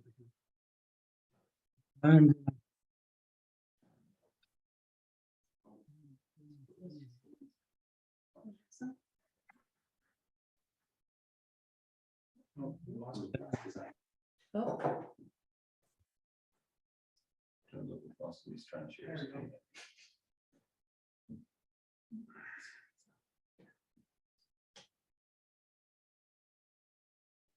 Mr. Bjornson, I think we've lost your audio or you're speaking too far away from the monitor because we aren't able to hear you at the moment. Yeah, I have to speak directly into the iPad mic.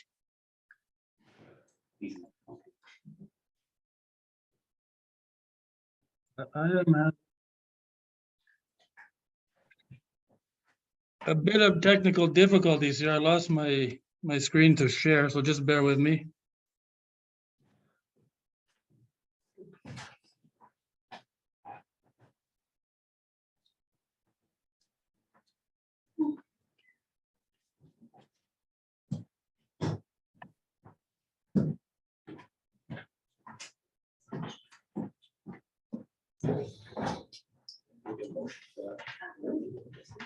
Thank you. I think we'll call, while you're sorting that out, Mr. Bjornson, we'll call a short recess. For the councilors. So we'll take a bit of a bio break for 5 minutes. 5 minutes.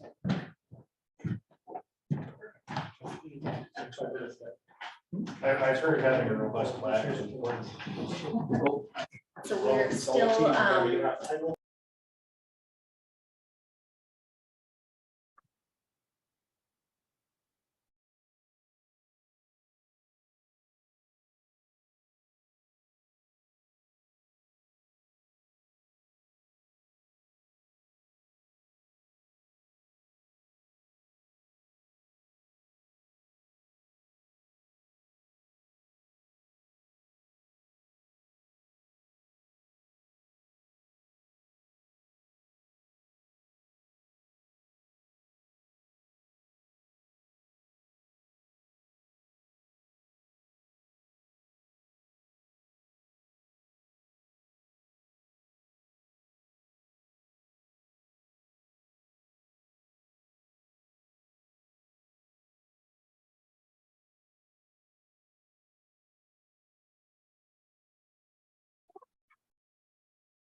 Hello?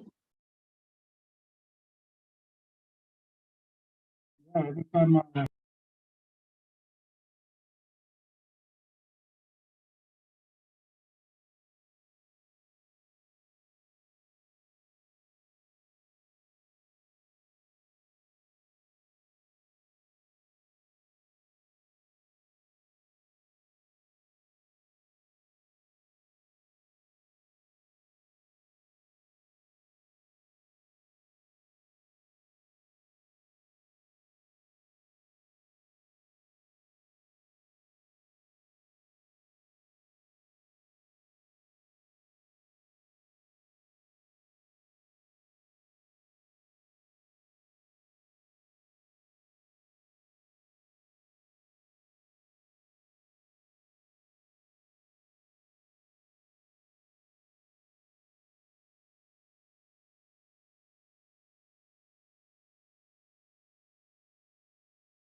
slowly but surely.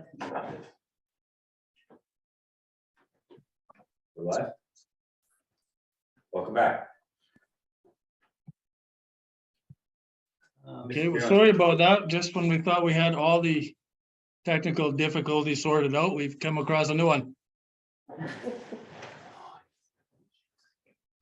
What we're gonna have to do is I will talk us through it, but Manager Selinger will have to go through the slideshow.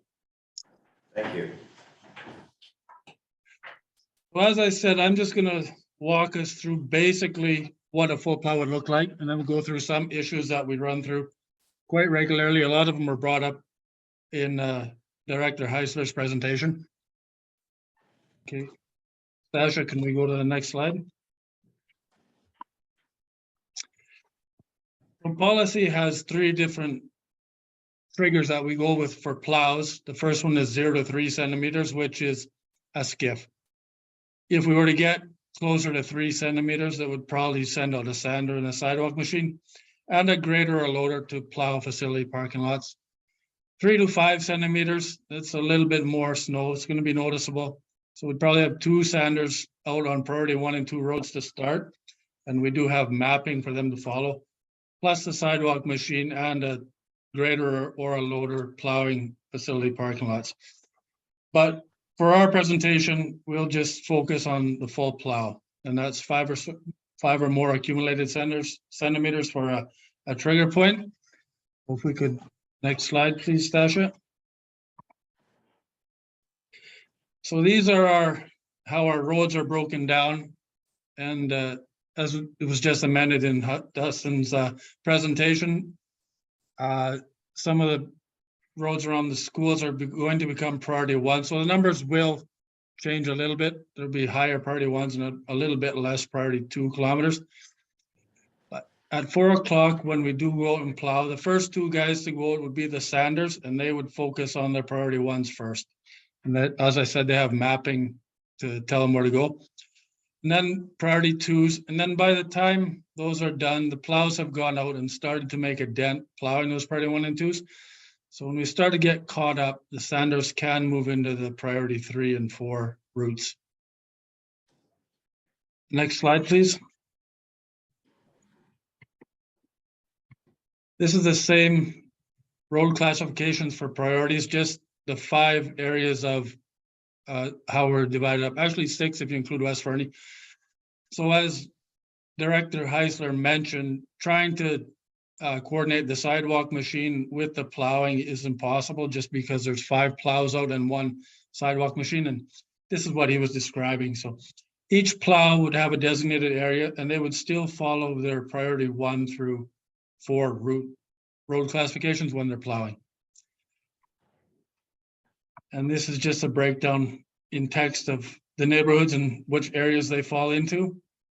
So as for today, for an example, we had a full plow and everything had been plowed out. There's just a little bit left to do in the airport area 4. So tomorrow morning, we'll have to go back and finish up in there.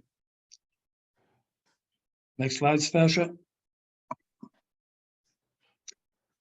Okay, when we're gonna gear up for a full plow response, this is how we go. This is a little bit of an animated slide. So at 4 a.m., the first 2 out the door would be the sanders, and they would go to the priority 1 and 2 routes through the whole town. We have the priority 1 and 2 routes for 2 sanders alone, just citywide 1 and 2s. Next, our sidewalk machine. It looks like a train, but he's out plowing sidewalks. And I say next, but these are all going out at 4 o'clock. We just have it all separated to kind of explain it a little bit better. Okay, next, Asher. So we have a grader in area 4 and a grader in area 3. And those are their work, and a grader in area 1 who works alongside a loader who helps clear the intersections. The grader in area 1 is doing all the center plow windrows. So the loader with him is clearing the intersections, certain parking lots. He's also plowing the commercial back lanes in the downtown core.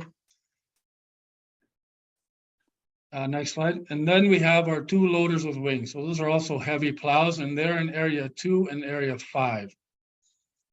Now, area 2 is extremely large. And usually area 5 will finish first, and when that operator finishes, we will send them to go help in area 2 to help the area 2 guy finish, just because area 2 is by far the largest area to plow. And at 6 o'clock, the center plowed windrows are generally, a lot of them are done. They've got a good head start. The snow blower crew with at least 2 tandems and 2 flaggers comes out, and they'll start hauling the snow away. And the question was brought up about the downtown businesses putting their snow, are they following procedure? It's a work in progress. We engage with a lot of them every time it snows. We're out at 6 a.m. We do have to change some behavior, but I think from the beginning of winter to now, we are seeing a little bit of a change, but it is a work in progress to get people to change behaviors that have been years in the making. I also wanted to mention in Dustin's or in Director Hausler's presentation, we did miss mentioning that when we do a full plow response, we do also have 2 extra people, our flaggers. They're integral to us picking up snow and moving it away. Just to know. Yes. Next slide. Next slide. So just a few statistics. Last winter, we called 17 full plows that went off without a hitch. We do plow about 2.5 kilometers of center plowed windrows. It's actually going to be a little bit more this year because we've added the new one-way section of First Avenue. It's just going to work a lot better to center plow it. And we've also center plowed on Second Avenue beside Isabella Dickens to try to mitigate some of the congestion issues. And we found that it actually works really well also. So we're going to continue with that. There were 152 properties enrolled in the windrow program last winter. Obviously, we're probably expecting it to be higher this year. 634.75 hours of overtime. And during COVID, obviously, employee sickness was greater than normal, and 974.5 hours of sick time. The 175 hours of contractor time are the contracted trucks that Director Heisler talked about for hauling away when we do have extreme amounts of snow. We did have 5 full plows that were limited due to staff shortages. So we didn't have all the routes covered, and that was mainly around Christmas time due to vacation and family planning and the weather, which we'll get into in a slide or two. And 4 full plows that we had called and the weather didn't cooperate. It was just warmer than what everybody predicted, and there was no need for a plow. Next slide, Stasha. So this slide basically summarizes our winter. Last fall, as we all remember, we were in November and early December, we were flooding, and then it got extremely cold. So from December 11th to January 7th, we had 165 centimeters of snow, with 45 falling on Christmas Eve through Boxing Day. And this is the time frame when we were having issues staffing a full plow. So the roads weren't in the greatest condition, as I'm sure all of us remember. It wasn't due to lack of effort, it was just the weather was really hampering us. And then January 12th, we got hit with a heavy rainstorm. And for anybody who lived or commuted to the annex remembers, there was about 30 centimeters of churned up snow that had the texture of mashed potatoes, because the annex being priority 4, they don't see plowing as soon as a priority 1 road. So a lot of that snow had time to compact and turn into harder ice, but the snow, the rain and the warm temperatures melted it, and we wound up sending basically all of our employees into the annex with all of our equipment to clean that up, and it took several days.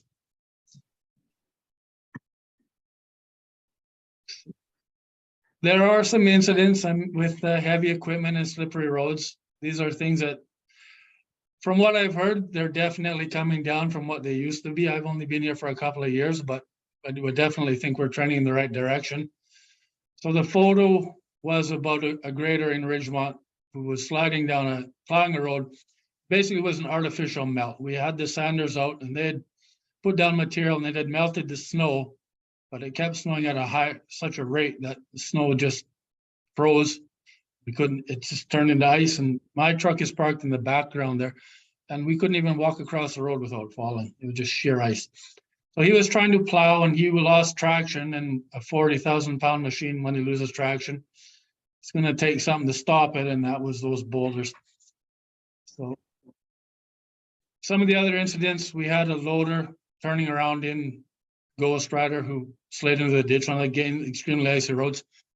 A wing on one of our graders, actually, we had metal fatigue on one of the joints and it actually fell off. We had to go back and chain it up and bring it back. December 28th was a grader tidying up the center plows downtown for the snow removal crew, and he clipped a parked vehicle, and that's actually going to be in a slide coming up. January 3rd, we had a sander out at night on our afternoon shift, and he got rear-ended by the Mount Fernie Provincial Park Road, and our mechanic was able to get our repairs done in a day, but it was substantial damage, and that's just road conditions. It was snowing heavily. And a loader on January 7th accidentally clipped a parked car with his wing. That was just a lack of clearance on the operator's part and an accident. Next slide, Stasha. So CEO Bonarowski and Director Heisler kind of made an excellent point about a measuring stick for how we're doing. Last year, there were 265 requests for service, and not a lot of them were compliments. They're probably 95% negative. And what's listed was the first three are all tied together. There was a ton of snow. We plowed the roads. Obviously, when there's huge windows, it takes away the parking. So narrow roads, no parking. People had a lot of complaints about that. The length of time it took us to respond to people's requests. They think we're ignoring them, but we're not. Not everybody can be first, and we prioritize based on need. People, the situations that are in the most dire conditions, they go first. But some people they felt that they weren't being heard, and they just weren't happy with the response time. The fire hydrants were a big issue last year just because we got so much snow in such a short period of time.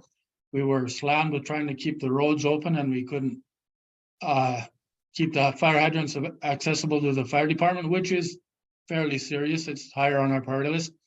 So we definitely like to keep them accessible. So if there is a fire, the fire department doesn't have to shovel them out when they get there. It's readily available.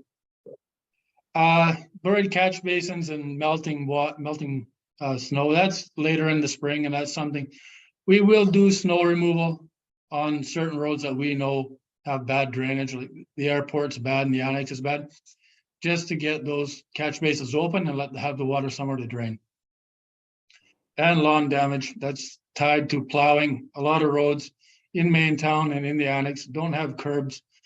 So when you're driving those big plows, it's tough to find the side of the road sometimes when there's a lot of snow, and quite often, probably I'd say 100, we usually repair about 100 addresses a year with seed and topsoil for damaged lawns that we did during plowing. And when we are out doing additional snow removal, people see it and they just call, and it's a pretty popular ask. A lot of people call, and if the request is legitimate and it's needed, we will do our best to come accommodate what they're asking for. Next slide. So some of the limitations that we have had, and these have been going on for years, when we're talking to the crew, illegal parking, it's something that has gone on for long before my time. And I do have to throw out a big thank you to Bylaw. They've been out every time we've called a plow. They're out there 4 o'clock in the morning, issuing warnings or tickets if needed, and education for people where they can and where they can't park. And a lot of it is people just say, well, we've always parked. We're trying to break that pattern of behavior. Probably our number one concern from the operators is illegal parking. They find it the biggest hindrance to them doing a good job, and we definitely want to do what we can to help them succeed in their work. Salt and sand storage, that is, our winter sand isn't covered and is exposed to the elements. Last winter was really bad with all the rain we had in November. It basically saturated our winter sand pile from top to bottom. It's more like mud. And then it got really cold and froze. It's extremely difficult to load the trucks because it would basically load like big blocks of frozen sand and it wouldn't go through the grates on top of the sanders. And then once they got it into the sanders, it would just freeze instantly and they wouldn't go through, the conveyor couldn't churn it out. It would just get jammed up. So, and it's not as bad this year, but there are some issues and some safety issues with the uncovered sand that we are discovering with overhangs on our sand pile when we're digging into it to load the trucks, where we are seeing a few safety issues that we have to address. And private snow being placed on the roadways and the sidewalks. It's, like I said, we've been downtown and throughout the neighborhoods, we engage with a lot of people. Some of them are more receptive than others, but I think we're definitely, if not changing behavior, we're definitely starting to create some momentum. And I've seen especially downtown, like the last couple of plows are a lot better than the first few. And so it's an uphill battle, but we're going to keep at it and someday we'll get there. Next slide. Illegal parking. This is the truck I talked about when the grader operator was trying to plow the center windrow for the snow removal crew. The sign clearly states it. It's an issue. I'm not sure how bad it used to be, but there's definitely a bunch of cars every time we plow. By law, they're out giving tickets or towing contractors we have issues with. The tow truck's been broken down. I mean, it's not easy to get a tow truck.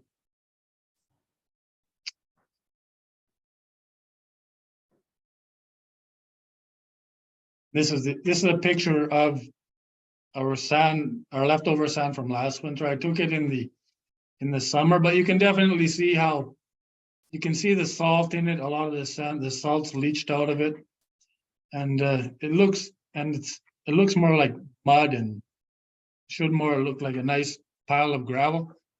So you can definitely tell it's definitely been weathered. So we did turn it over to try to break it up, but this year's not as bad, but it's definitely an issue. It's going to be an issue every year that we don't have a covered building. It's tough to say how many hours are lost to fighting with the poor sand. We're going to estimate that if we send a sander out every day, he would probably spend an hour of his day either loading, unloading, or trying to clean out his truck. And that's time he could be out on the road. Next slide. Snow placed on the sidewalks. That's just, it's a behavior change. A lot of people, when they shovel their driveways, they just pile it right on the sidewalk. We are talking to bylaw. We do know certain areas are worse than others. And bylaw is out educating people first. And hopefully the message gets across, because if we get piles like that in the picture, our sidewalk machine can't clear the sidewalk and people are having to walk out on the road. We would have to bring in a loader and trucks to clear that up just to get the sidewalk open. Next slide. Same thing with people putting snow on the road. A lot of people just push their driveway snow out into the road. It's actually against bylaw, and it's clearly stated in the snow and ice policy. It happens quite often. Obviously, we can't send bylaw everywhere. They're out with us early, but at 7 o'clock or 8 when City Hall opens, they are going to have competing priorities also, and they can't go with us everywhere. So when we see it, we definitely pull over and talk to the residents. And like I said, just with the sidewalks, some are more receptive to hearing what we have to say and some aren't. And if they do make a mess and we're having to send plows around to go clean it up, it's obviously money we're spending that we shouldn't necessarily having to be spent. And the hazardous point would be if someone leaves a pile on the snow on the road, especially after we've plowed it, and it creates an accident, where does the liability fall? So. Next slide. I think that's the end of the presentation. Okay. Well, thank you, Mr. Bjornson. Ms. Selinger, any questions from council? Council Ramirez. Thanks, Your Worship. Lots of good information here. Just wanted to understand from. Feel like there's a lot of bylaw enforcement aspects here in this presentation. Are we adequately staffed with our bylaw officers? Just like how we discussed the number of operators, like we do know exactly what the full complement should look like. Director Hauser. I'm gonna kind of twist it a bit, but through mayor to council, adequately staffed for what service level would be my question back. Further? Yeah, so the thing is, again, like if there are repeat offenders, right? Do you know who the repeat offenders are? Like, can we start enforcing our bylaws like more strictly and really reduce these number of incidents? Mr. Boranowski. If I may, Your Worship, it is a priority that we have spoken with the bylaws and that we have spoken with a little bit, I believe, of Ms. Jansen. We do have some challenges in terms of enforcement in that there is a first offense ticket, a second offense ticket, and towing, and that should escalate. And we have to make sure that we have good data collection devices with our bylaw enforcement officers out around the community so that they're seeing a vehicle, confirming that it is their third offense, and then getting that vehicle towed. Or that it is their second and that escalating tickets are happening. And my perspective is, I think we have a really great bylaw enforcement department. It is quite appropriately sized for a municipality our size. But when you think of having challenges with illegally parked vehicles, if you were going to go the enforcement route to solving that, you would probably need some additional resources at the beginning of each year to be brought on to do blitzes, to try and achieve that behavioral change. And then periodically throughout the year, it would take a lot of people. Parking is a huge challenge for every municipality, and doubly so where you have snow and heavy equipment that needs to navigate around that. And we unfortunately we unfortunately are required to allow parking on the streets because of the historical design of the community. Councilor Schuster. Good mayor stuff. How's about signage? Is it still clearly signed where and when can you park? Is that so? I can answer that one, Mayor to Council. So downtown core is signed quite well, but all residential is not for the most part. So it would take a substantial, essentially a capital program if we were to sign every street with the alternate parking rules. And would that pay off in compliance? No guarantees from me. Further? Yeah, I mean, perhaps a thought, there are some areas far worse than others. I mean, I'm sure there's areas that wouldn't matter, we don't pay that. Just. Through mayor to council, one example I'll throw out there is we have a Fairy Creek water source with chlorine gas, a highly dangerous substance. We have in the ballpark of 8 chlorine signs saying, please don't walk up here. But, we have operators in there changing bottles with masks on and gas monitors and people trail walking behind them. So my faith in signs is pretty low at this point. Yeah. And I would echo what CEO Barnowski said. We have an excellent bylaw team and they do focus both on enforcement and education. And it's exhausting for them some mornings, that's for sure. Councilor Ramirez. Like, what are the brightest ideas there are in other municipalities of this size where, there's many offenses on bylaws and how are they enforcing it better? Like, do we have any user case studies that we can just copy and paste and start implementing here? Because it just feels like, it's an ongoing problem, like the other assistant manager said, we've we've known these issues for a long time. So my question is like, what are the solutions and what are the solutions that we can do like urgently? A very effective one in my experience has been very aggressive towing at the outsets of seasons. It works very well when you have a very responsive towing contractor who doesn't have equipment that's broken down. I think that's been a bit of a challenge this year because there just has not been a vehicle available to tow. But in other communities, the experience of a enforcement blitz at the beginning of the season where you are towing and impounding vehicles, people very quickly learn from their friends and neighbors where you can and cannot park when they have to go and reclaim those vehicles and are not going to make it to work on time because they just refuse to follow the rules. Communications and a towing blitz at the beginning of the season are very effective tools to get there. Outside of very expensive and very administratively heavy permitted parking programs. So to park on a street in a residential neighborhood, you need to get a permit, and to get that permit, you need to initial which side you park on in the winter, on what days. And you know, if we ran a parking permit program for on-street parking, we probably would have a stronger compliance. However, you would be hiring people and paying for software licensing. They typically are not revenue neutral. They are a new cost center and a new service area that loses you money in the long run. Thank you. Any other questions?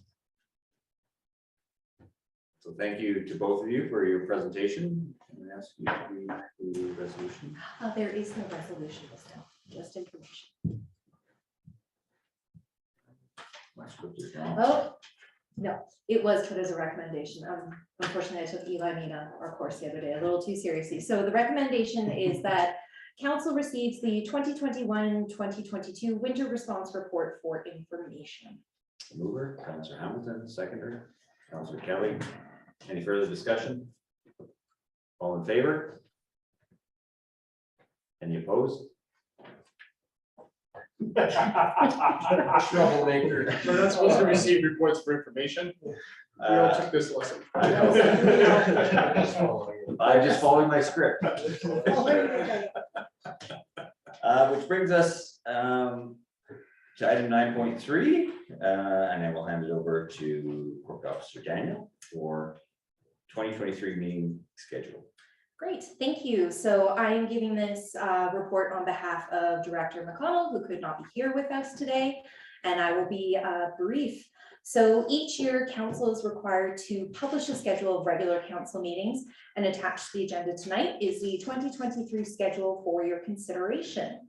So per council's direction from the November 21st Committee of the Whole meeting, staff have moved the regular and Committee of the Whole council meetings to Tuesday nights. This change has been made to facilitate a potential relocation of council meetings over to the Fernie Senior Citizens Drop-In Center in the coming months, which will allow for in-person participation and attendance at council meetings. So in the attached schedule, regular meetings are scheduled to start at 7 p.m. and Committee of the Whole meetings at 6 p.m. So at that last November Committee of the Whole meeting, council had indicated an interest in having our regular meetings start at 6 p.m. And we are able to do this. However, right now, our council procedure bylaw lists the starting time of those meetings at 7 p.m. So should council wish to move forward with this change, we would need to make an amendment to our council procedure bylaw. This would just require some advertising on our part just to make sure that we're in compliance with the community charter. So Councillor McConnell, Director McConnell, in his report referred to a upcoming review of our council procedure bylaw in the spring. At this time, we could review the start time of regular meetings, and if council so wishes, make that change to 6 p.m. And otherwise, other than the change of the meeting day from Mondays to Tuesday, this schedule really does mirror our past schedules. So regular meetings are still held on the second and fourth Tuesday instead of Monday of the month, and Committee of the Whole meetings will take place on the third Tuesday of the month. And as our past practice has been, we'll be holding a mid-year meeting break in the summertime. So instead of having 2 regular meetings in July, we will only be holding 1 regular meeting and 1 Committee of the Whole meeting. And then also in December, as we have done for many years, we will only be holding one regular meeting such as we are having tonight and not a second one, which usually conflicts with holidays, but we will also have a committee of the whole meeting that month. Also in the schedule, you will find that we have listed 4 special conferences, including AKBLG AGM, Federation of Canadian Municipalities AGM in May, an elected officials meeting, which the date is still to be determined, as well as our annual UBCM convention. So the only scheduling impact this has is that in September, the UBCM convention falls when we would usually hold a September committee of the whole. So what we have done is omitted a committee of the whole in the month of September in order to allow all of council to have the opportunity to attend that convention without missing a meeting. And then per legislative requirements, as well as our own bylaws requirements, we will be advertising this schedule in our newspaper, on our notice board, city facilities, on our website, as well as Facebook. And any member of the public who would wish to have a printed copy of the schedule is more than welcome to come to City Hall or make a request to us, and we can provide it to them. And if you have any questions, I will end it there. Keep it brief. Thank you. Any questions? Councilor Hamilton. For consistency's sake, does it make sense, or is it worthwhile reconsidering the 6 p.m. start time for committee of the whole to 7 p.m. so that all of our meetings are consistent until we are able to update the bylaw and move all the meetings earlier to 6? That is completely up to council's preference. Staff are happy to accommodate. I know there are councilors who their preference would be, because of their work situation, to start all meetings at 6. So I think the preference, generally speaking, and I'm not speaking for all of council, would be to accelerate the bylaw amendment to move it to the regular meetings at 6 p.m.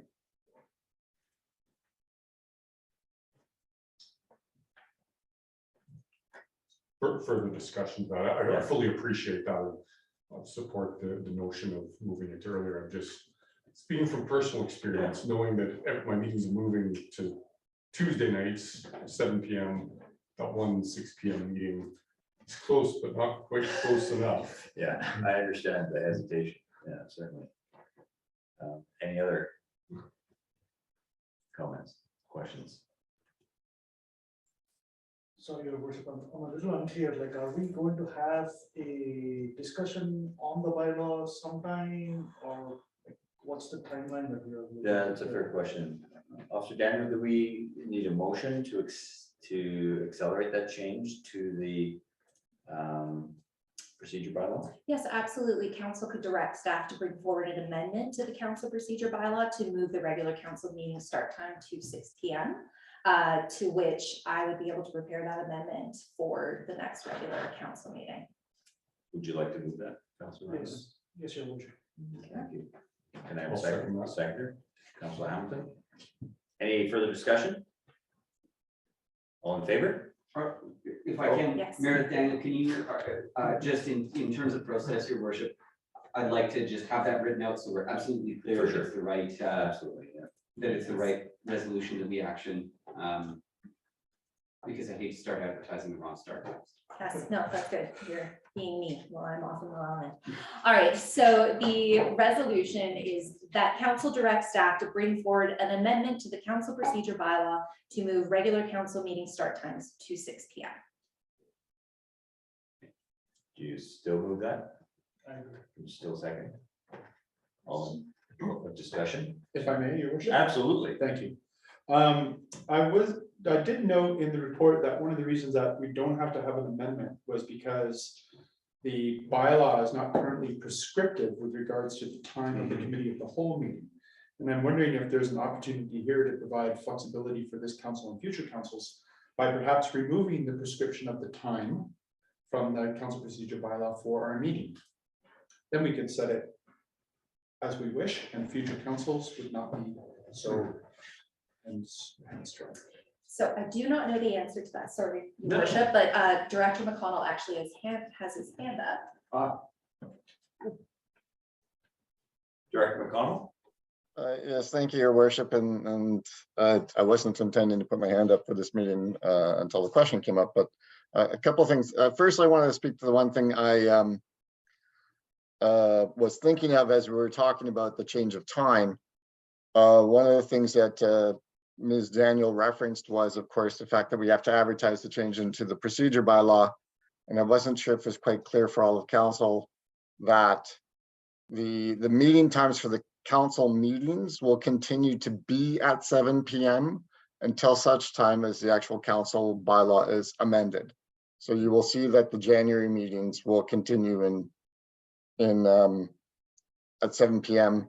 and provided that the proper notice can be given between third reading and adoption, then the potential is that the council meetings would start at 6 o'clock in February, but not in January. That is one point I just wish to make sure everybody understood. And it may be well that Ms. Daniel referenced that well enough, and I apologize if I missed that. The second question was with respect to Councilor McIsaac's question. We actually started that conversation very quickly, but that was right before I left City Hall. So we will absolutely look into that question.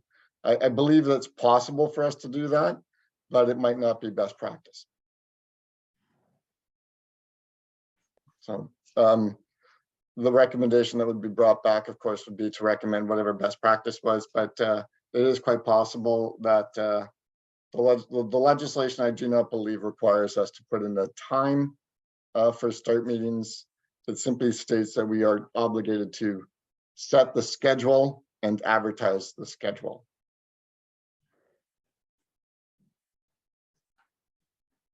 Kelly?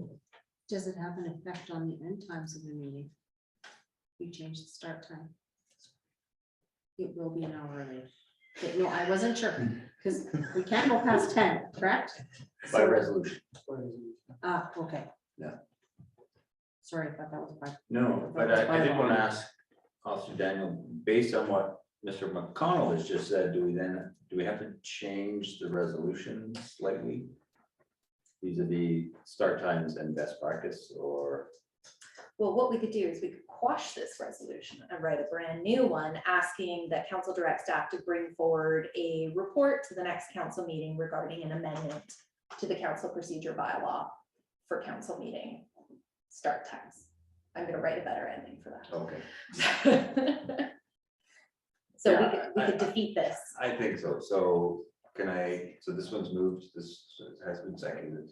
Yes, Councilor McIsaac. If I may, Your Worship, in the interest of moving quickly to the 6 o'clock start times for the meetings, as I believe is the wish of some of the councillors who, because of work, I think we're safe with the current amendment. But I think it also would be helpful to have staff come back and say whether or not that time can ultimately be removed, because we can do that at any time. Understood, yeah. Right, Yeah. the 6 o'clock, I'm sorry. Thank you, if I may, Your Worship. Section 127 of the community charter does require that council make available to the public a schedule of the date, time, and place of regular council meetings and give notice at least once a year. So it does stipulate time for regular council meetings. Councilor McIsaac. Thank you, Your Worship. And so because our council procedure bylaw is very specific about the time, the ultimate good would be to remove the time, still publish the schedule for the time that council has chosen to meet for that particular year. But if we're going to wait till we have a report and then have to do 2 weeks of advertising and then have the amendment, we're going to be at the end of January, beginning of February before we can make the 6 o'clock time change. So what I would propose is we move forward with the motion to amend right now, have staff come back later and see if can we remove the time from the council procedure bylaw and just meet the requirement by including it in the time and date for the beginning of the year, which council can then talk about in December and go, right, for next year, what time do we all want to meet at, without having to go through a procedure bylaw change. Understood. Yeah. So does that make sense? It does.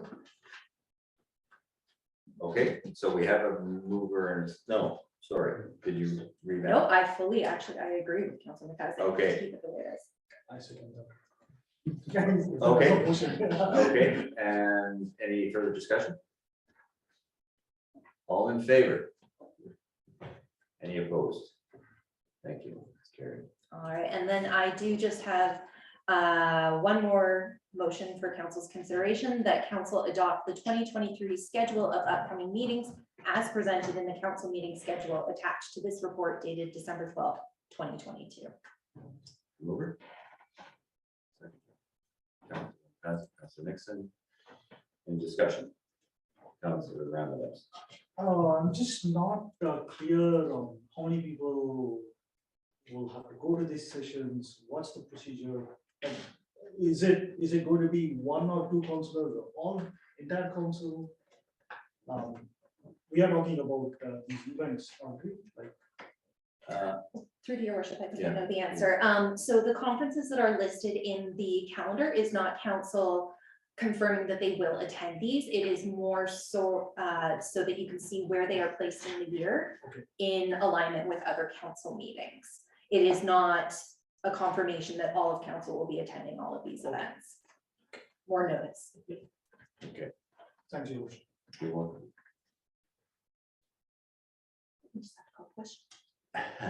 So, I'm sorry, I've lost track. That's okay. We have moved, we have seconded. We just need to call the question on a adoption of the So there's no 2023. further discussion. All in favor of adopting the schedule? Any opposed? Thank you, Mr. Chair. And I have one last resolution to be requested by director, but please. No, you might be about to say what I'm about to say. There was one last remaining motion request from Director McConnell that council direct staff to provide an update at the February 2023 Committee of the Whole meeting regarding progress toward change of meeting venue to allow in-person public attendance. Mover, Councilor Hamilton, seconder, Councilor McIsaac. Any discussion? All in favor? Any opposed? That's unanimously carried. Thank you. Thank you. Councilor McIsaac. Thank you, Worship. And I think we might still need a motion with regards to the elimination of the time from the council procedure bylaw altogether. Because the previous motion was in regards to change to 6 o'clock, so we can move on. So I'd like to make a motion to have staff come back with a report about the ability to remove the time from the council procedure bylaw and only include it in the published schedule. Can I have a seconder? Councilor Schussman. Any discussion? All in favor? Any opposed? That's carried. Thank you. Okay, moving right along. Item 9.4. Develop variance permit application number DVPA 525 to Cedar Space 5. Report from the manager of engineering. Good evening, Mayor and Council. I'm here to present to you on this development variance permit application for the Cedar Space 5, associated with the Cedar Space 5 subdivision. So here's just a map of the Cedars neighborhood. I know you can't read the streets, but it shows the existing and proposed development, and I'll just briefly point out to you which area we're talking about tonight and what the historic development variance permits have been. So the numbers, the red numbers on the screen are the phases of the Cedars development. So in 2014, council authorized DVP 349, which varied the road cross section for phase 1, as labeled there, Nordic Way and the first portion of Sunset Lane. It also increased the allowable cul-de-sac length for what is single track way. On your right, the most right hand, number 1 is single track way, increase that allowable cul-de-sac length with a secondary emergency vehicle access, and increase the road right of way width for the cul-de-sac to 15 to 20 meters. And then following that, in 2018, council authorized another DVP varying the street lighting standard for phases 1 through 4. And an additional DVP in 2018 also increased the allowable cul-de-sac lengths for phases 3 and 4 shown on the map. And so tonight, the area highlighted in yellow is proposed as Cedar Space 5 subdivision, and the area in blue is the road and the lane that are under question in this development variance application. So this is the existing applicable road cross section from our subdivision and development servicing bylaw. The existing bylaw 1727 applicable to this road is out of date and is proposed to be updated in the 2023 work plan, including a full revamp of all the cross sections and all references within the bylaw. And so as a result of that, we have not recently constructed any streets to this bylaw cross section. This is the existing applicable lane cross section from our subdivision and development servicing bylaw, and this is what the developer is proposing to vary in the lane. And then finally, the proposed road cross section by the developer. And then I just wanted to put these up here, and on your request, I'd be happy to reference back to any of these as I summarize the variance. So the proposed variance here is to vary the construction of Sunset Lane, reducing the pavement width from 11 to 9 meters. To vary the utility lane from 5.5 meter width to 4 meter width. And to permit street lighting that uses an alternate light standard from what is currently specified in our subdivision servicing bylaw. And so this is just a sort of condensed summary of the comments that were contained within the staff report regarding each of those elements of the variance. So the 9 meter wide asphalt surface does provide adequate width for two-way vehicular traffic plus approximately 1 lane of parking. And as part of our active transportation master plan development in 2021, our transportation engineering consultants did recommend this width 9 meters as the best fit for our community based on our traffic volumes, our snow clearing, our traffic calming measures that are appropriate for our community, and acceptable industry standards.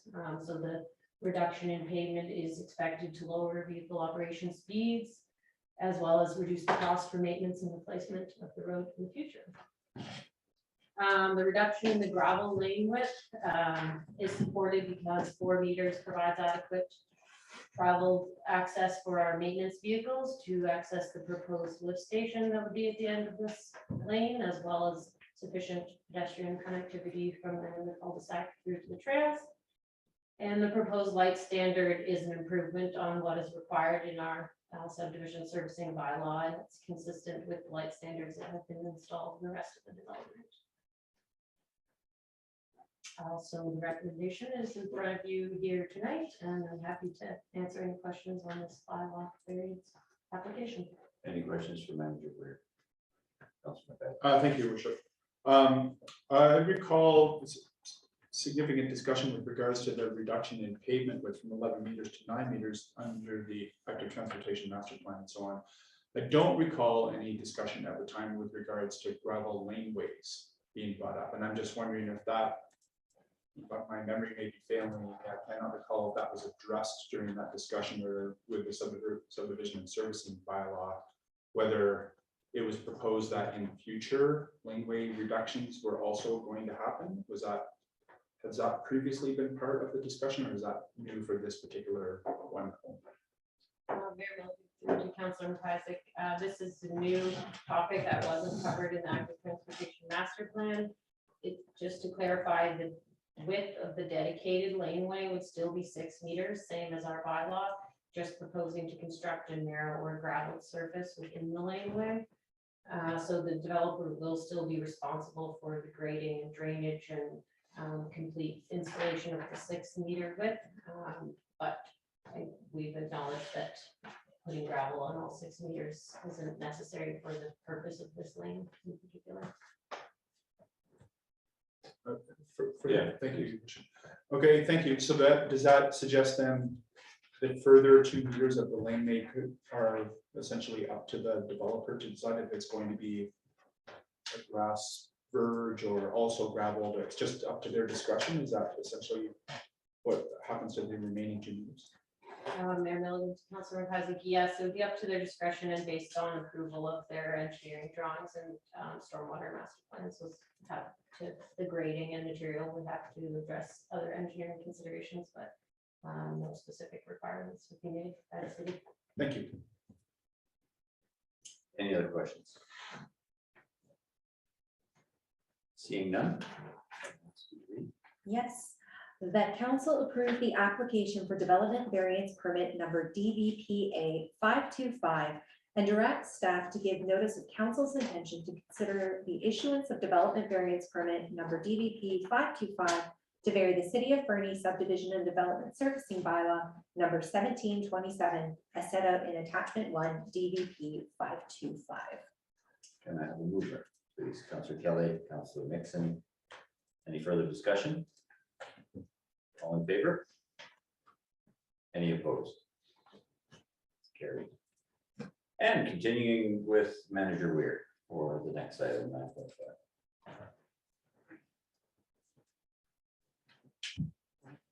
Okay, so this is the second application by a developer to vary the subdivision and development servicing bylaw, and this application comes from Montane Developments and pertains to what they're calling phase 5B of their development.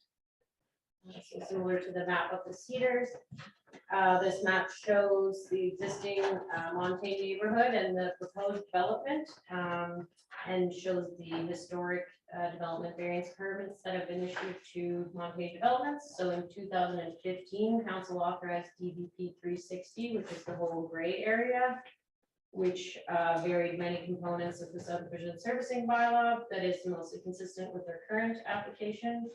And then following that, in 2018, council authorized the issuance of DBP 406, which applied to phase 4, shown in green.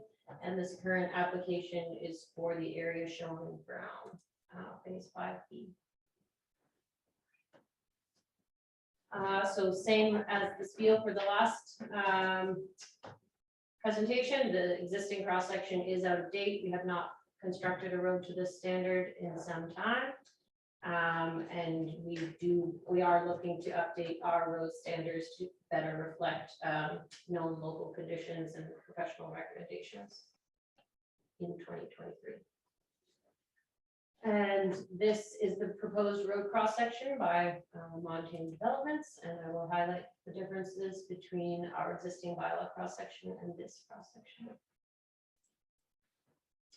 So the main differences are reducing the pavement width from 11 meters to 7 meters and accompanying the edge of pavement with a flat panel curb instead of a rollover curb, increasing the sidewalk from 1.35 to 2.5 meters, replacing the sidewalk material from concrete to asphalt, replacing the storm sewer with roadside ditches, and replacing the decorative light standards with an alternate light standard from what's in our bylaw. And so just like to run through some of the staff commentary on each of the elements of this variance. So as shown on that map, staff are generally in support of this application on the premise that it provides a consistent cross section in completing this piece of the proposed extension of Montane Parkway from Erie Drive to Piedmont Drive. But should this road standard be proposed to be continued on past this phase of development, staff do have some concerns and would aim to have our updated bylaw in place to guide better decision-making on a proposed cross section beyond this phase. Sorry, I will touch on the pavement width in more detail. So again, similar to the Cedars, it does reduce the cost of maintenance and replacement by significantly reducing the amount of asphalt that's constructed. The main difference in this neighborhood that I'm sure you're aware of is that there is no supply of on-street parking, and that is proposed to be continued with this variance. It should be noted that staff don't see the removal of on-street parking in this particular section of road to be a significant issue because there's only 5 lots on it, and the lots are very large in size, and based on the preliminary subdivision information we have, there's geotechnical constraints on those lots, and so the building sites will be quite far back from the road, and what that results in is long driveways that we assume the residents and all of their visitors will be able to park in their long driveways. So again, if this road is proposed to be developed beyond this phase, the issue of parking may be applicable at that point in time if density development increases. The previous DBP 360 did have a requirement to construct off-street parking paid for and maintained by the developer. So something to consider in potential future removals of off-street parking or on-street parking. The flat panel curb was an agreement that was put in place at the time of the previous DVPs, and it's to provide structural support to the asphalt. and facilitate drainage into the ditches. So if we wanted to have rollover curb, that doesn't go with having a ditch system, because rollover curb would guide the drainage along the edges of the streets to a piped system.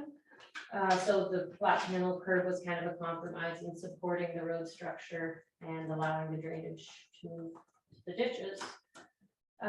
So it's currently functioning acceptably, but operators have provided some feedback that snow plowing is made more difficult by the lack of road delineation, and then the fact that the ditch is right beside the flat panel curb. You know, if you're not, it's not similar to Main Town or the Annex, where if you're not exactly clear on where the road is, you don't typically go into a ditch. There's typically more flat verge or green space. Is on this point in particular with the risks or the difficulty, with the difficulty, has that led to any increased risks to damage to the road surface or equipment? Mayor Milligan through Councilor Hamilton, I've not heard any reports of increased incidents in the neighborhood, just anecdotal difficulties with finding the direction. Through Mayor Milligan to council, it's more of driver risk, driving off the side of the road, just slipping the tire into the snowpack ditch. No, not really our equipment that suffers. Because they can extend the wing out and then the ditch looks like it's flat and part of the road. So as a driver, if it's easier to drive into the ditch because the packed snow is sitting in the ditch. So just to clarify, it's not necessarily risk to city staff or equipment, but neighborhood traffic. Yeah, one point that I'd like to make, Mr. Mayor. Lessons learned from this neighborhood are all going into industry best practices being fed into our subdivision servicing bylaw, that the internal work is nearly complete. And next year there'll be a proposal for engagement on that new subdivision servicing bylaw. That's going to tie together updated industry standards for active transportation master plan and lessons learned from real life use of these variances. Thank you. Councilor Guys. Apologies, your worship, but boy, it'd be nice to know that now, Bob, before we say, go ahead. Yeah, your worship, through to Councilor McIsaac, we've had that discussion internally, and we're looking at, if Mr. Gears flips back to the picture, we're looking at, tying those last few phases together, and we've already talked to the developer about the incoming changes to the subdivision servicing bylaw and incoming engagement and warning of that things likely will be changing. And not unlike the previous variance, this is for consistency to complete this. Yeah, Same theme essentially. exactly. We're speaking about those 5 lots in the corner. Yeah. Not to flog a dead horse, but doing it consistently badly is not necessarily a win, if that's what it means, right? So Understood. Thank you. Your worship, thank you. Just wondering in terms of timeline, when was this applied and how much time did it take? This variance application, Mayor Milligan through to Councilor Ramdas, I believe this was received in September.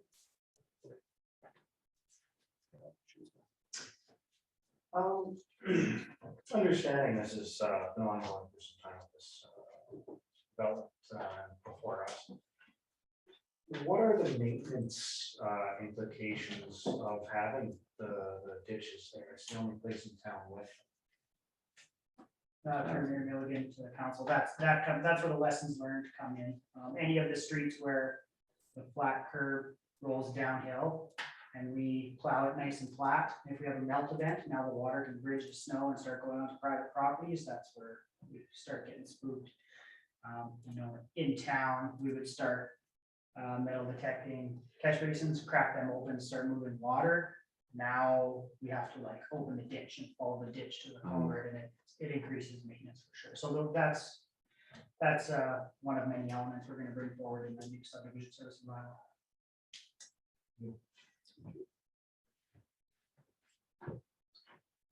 Okay, moving on from the flat panel curb, the increase in sidewalk width is beneficial to pedestrians and cyclists. The proposed amendments to the 2023 bylaw will include a 3-meter wide multi-use pathway standard that meets the city's new active transportation master plan, BC active transportation guidelines, and the master municipal construction documents and the TAC guidelines. So again, staff have advised the developer that moving forward, we would like to see when we have our bylaw in place, the standards be constructed in accordance with industry standards. So 2.5 isn't 3, but it's still an improvement to pedestrian cyclist activity at this point in time. And then the pathway material. So asphalt is an acceptable material for a multi-use pathway, and staff do consider this pathway along Montaigne Parkway to be a MUP. But moving forward in this development and elsewhere, we do intend to differentiate between a MUP and a sidewalk.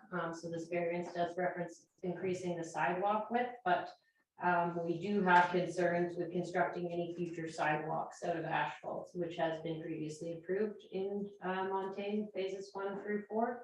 So we would like to again note that sidewalks are typically concrete, but we support this being asphalt because we consider it a multi-use path, and it has a lot less interface with heavy equipment and maintenance because it's along a collector road that has very few driveway accesses, whereas sidewalks are typically have the driveway access every 20 meters.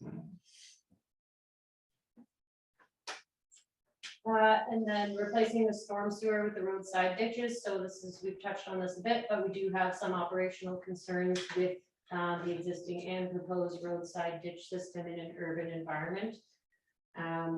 We do support this for this one extension, but we would like to see stormwater management plans in the future increase the amount likely of rollover curved and pipe systems while still meeting treatment and infiltration objectives. The ditch system was pitched as an environmentally friendly initiative to support infiltration of water back into the ground and help treat the water quality, but weighed with some of the operational issues like Director Hausler touched on. Also in the summer, the vegetation in the ditches grows quite quickly and it's difficult to maintain.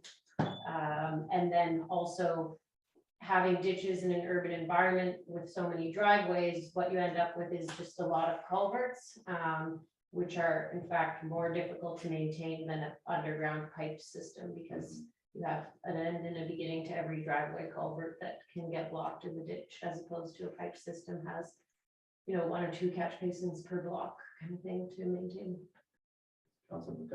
Thank you, Worship. Just out of curiosity, so the developer has proposed these changes and approved. If in the future, it's determined that the ditch system is not working and that a piped stormwater sewer system is needed, who will be paying for that change? Mayor Milligan to Councilor McIsaac, if the existing infrastructure and neighborhood is all the city attorneys now. So within phases 1 through 5, any required changes to the infrastructure and its lifespan would be paid for by the taxpayer. Thank you. Thank you, Your Worship. I just wondering the cost of, I have to track that question. I don't think you'll understand that. The cost differences between putting in a storm sewer and putting in those ditches. Do you have any clue? I mean, I know we've done this before, but. Mayor Milligan, to Councilor Nixon, I think it would be ideal to get to a place when we're considering development applications and subdivisions that we can do a per lot basis of all the infrastructure costs and make it all comparable. At this point in time, we rely heavily on the developer's engineer to estimate the cost of installing the infrastructure that they require. And we don't have a equal comparison across all properties. I would say in general, the pipe system is certainly more expensive to install at the outset by a significant order of magnitude over earthworks required to construct a ditch. But I can't provide you a cost per block at this point in time. Good. That's why I was kind of hesitant with my question. Thank you. And the final piece of the variance is to replace the light standard in the bylaw with the existing light standard in the first 4 phases of the development, which we believe is an improved aesthetic to the light standard in the existing bylaw, and we would propose to include the light standards in Montaigne and the Cedars in the new bylaw. And so this is the recommendation for the council to consider, and happy to answer any other questions you may have. If there are no other questions, would you mind reading the recommendation? Yes, that council approve the application for development variance permit number DVPA 533 and direct staff to give notice of council's intention to consider the issuance of development variance permit number DVP 533 to vary the city of Fernie's subdivision and development servicing bylaw number 1727 as set out in attachment 1 DVP 533. Mover, Councillor Shoesmith, seconder, Councillor Hamilton. Discussion? All in favor? Councillor Ramirez. Just don't know the cost impact of this, like what the future impact of taxpayers is. That's the only unknown here. Going what Councillor Nixon is saying. Yeah, understood. There is an incremental cost, but it's 5 lots in it added to the entire development, constructed under the same standard. So while there is an incremental cost, I'm not trying to downplay that. The recommendation is that they finish off this section of the, sorry. Yeah, and just to add some clarification, I actually don't feel confident that there's an incremental increase to cost with this cross section because it is so significantly narrower than the proposed or what would be required in the bylaw. So there's a significant cost savings in the reduction in asphalt and road construction, and then a cost increase in operating the storm sewer system, which is only one component of storm, roads, water, sewer. So I don't have the number on how those cost reductions versus the cost increase of the maintenance stack up against each other. Further? Just a sense of magnitude, like is it like 1:10, like 10 parts of benefit, 1 part of cost? I'm not sure that's a fair question. Yeah, sorry, I know, I'm in the same conundrum as Councillor Nixon here. Just don't know what I don't know. I'd say the maintenance of the storm sewer system is a small component of the full road cross section, like the water and sewer systems are in line with our bylaw, the road cross section is reduced. So maintenance of the storm sewer system, although more difficult, is one small component of all of the asset maintenance for the infrastructure being developed along with these 5 lots. Councillor Kelly. I just wanted to ask, I'm sure we're through Mayor Milligan. Are the other roads in this, in the existing part the same width? I didn't quite catch that. Yes. Yeah. Any further discussion? All in favor? Any opposed? Noted. That is passed.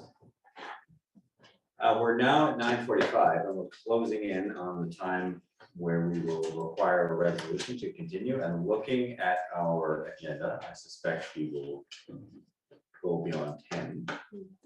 So can I ask for a resolution to continue beyond 10 o'clock? You can ask. Moved by Councillor Kelly, seconded by Councillor Mapazic. All in favor? And I will also suggest, I'll give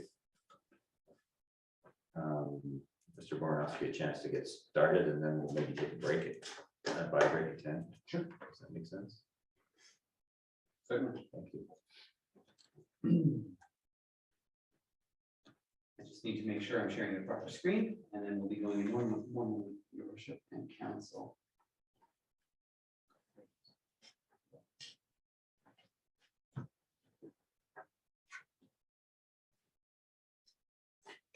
There.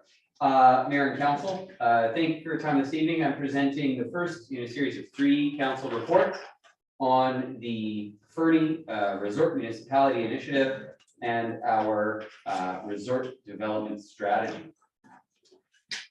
The purpose of this first report is to present the approved 2022 to 2024 resort development strategy for endorsement by council and seek a resolution to amend the financial plan accordingly.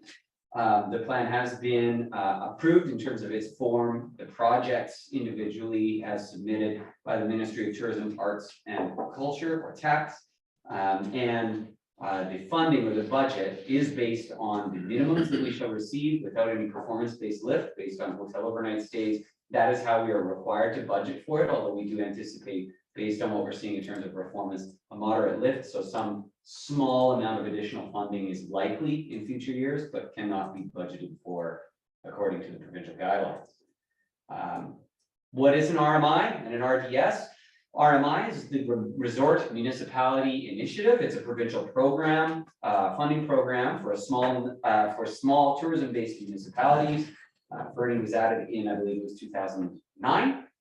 To this program. An RDS is the Resort Development Strategy. Every 3 years, we develop a new resort development strategy, which is the spending plan for the RMI funds that we receive.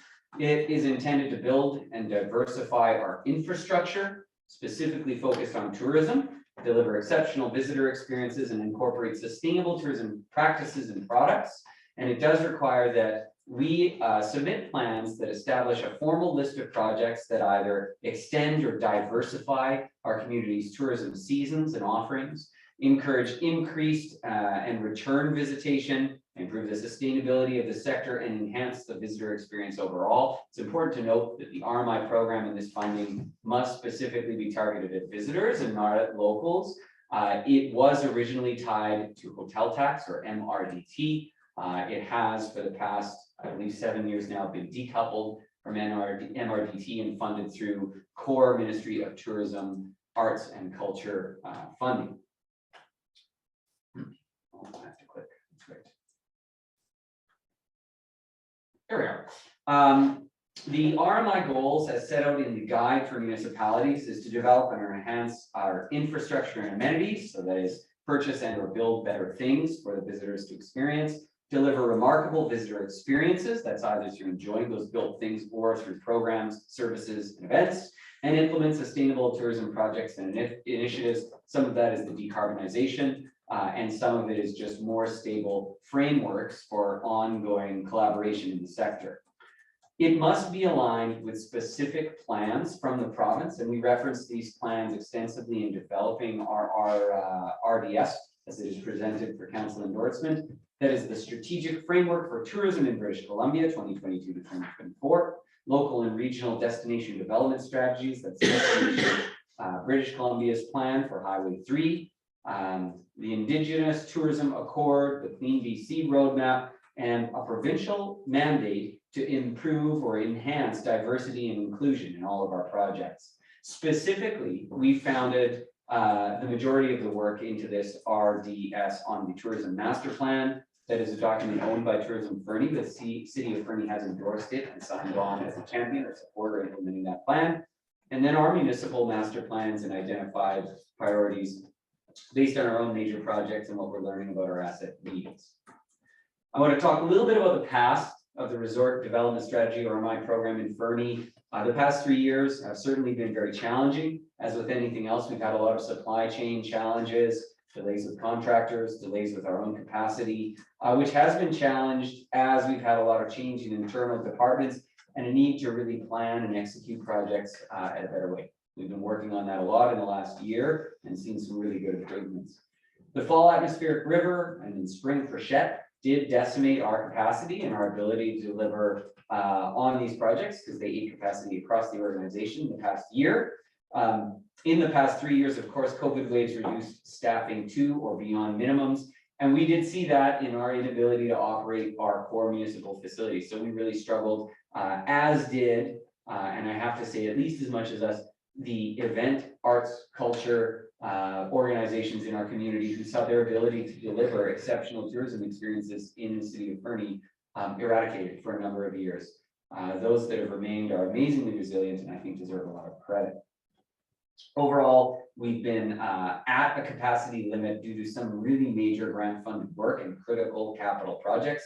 We've talked a lot about those. We do a lot of investment in the community and need to do a lot in terms of wastewater and water and our transportation system. And credit to Ms. Weir and Engineering Public Works. The grants that we have secured for active transportation and diking have been phenomenal, but they are also a phenomenal amount of work for a community our size to execute. Still, in the past couple of years, we've had some really good successes. I'd like to touch on those briefly. Starting blocks installed at the pool. We would have had a phenomenal, great swim meet if it weren't for some really terribly timed vandalism, but that has really enhanced our ability to have shoulder and off-season tournaments in town, was bring hundreds of people to local hotels to spend a lot of money and support our visitor economy. The beach volleyball courts have proven really popular all season long where they're available. We've installed separated stream receptacles downtown. So the new nicely improved recycling and garbage receptacles throughout downtown. Those are RMI funded projects. We've installed deep waste receptacles and saw reduced litter in parks as well as reduced amount of labor to have to go and empty those recycling and garbage cans in our parks as we install more deep waste receptacles. We saw with the onset of the pandemic, Tourism Fernie and our trail associations and Nordic Society launch a really hugely popular and effective winter grooming collaborative that has provided low-cost, safe outdoor recreation throughout the winter months in Fernie. That's a really important improvement in terms of accessibility of our tourism product. You do not have to be rich enough to own a pair of skis and pay $150 for a day pass at the resort. You can come and enjoy Fernie in the wintertime. And the beauty of our natural landscape at very low to no cost if you're going hiking or if you're coming to do Nordic skiing or if you happen to have a fat biking. Really good initiative there. And credit to those groups for collaborating. It's brought trail groups together in a really nice way. We have advanced some planning and grant applications that were very strongly aligned with the TMP, the Tourism Master Plan, resort development strategy priorities, and seen success there despite challenging pricing in the market. That would be downtown parking improvements, the skate park project and enhancements there, and the annex parklets that were designed in tandem with the active transportation network and diking throughout the annex and connecting the visitor center all the way out to Fernie Park Road. We did tender and award the Tourism Dependent Communities Fund grant for iconic Fernie being the new welcome signs, interpretive signage and installation. And then the new gravel grind event has been a success twice. And that group deserves a lot of credit for running a really good event, but that's an example of where a small amount of tourism seed money can create an event that brings 100 visitors to town to fill hotels in not our busiest peak season, which is exactly aligned with the outcomes I spoke of a little earlier. Looking ahead, we do still face some really big budget challenges. We've got cost escalations in the past year beyond any predictions and any level of reasonability. Materials availability is hard. Contractor interest and capacity has been a challenge. And we have some master planning and asset management plans that really need to be developed to guide our major spending and investment. Our OCP is dated and slated for initiation in 2023.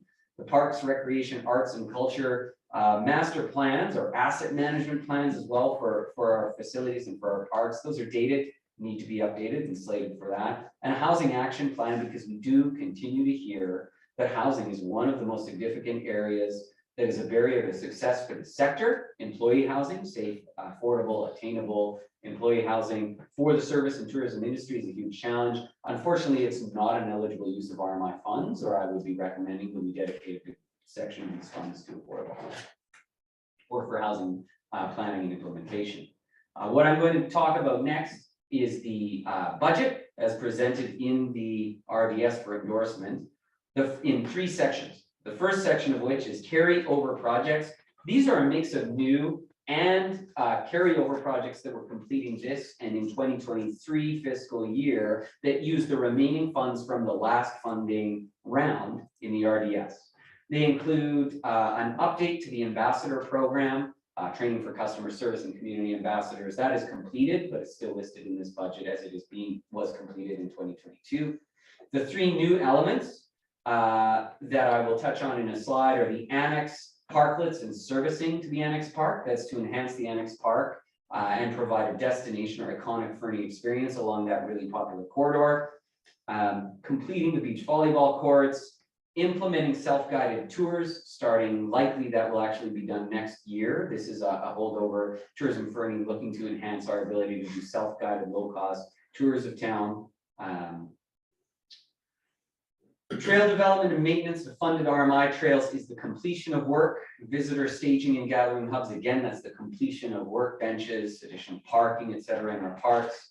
And then we finish with a winter shuttle, which is our final contribution to the replacement reserve for the new shuttles, which we have procured based on the last plan.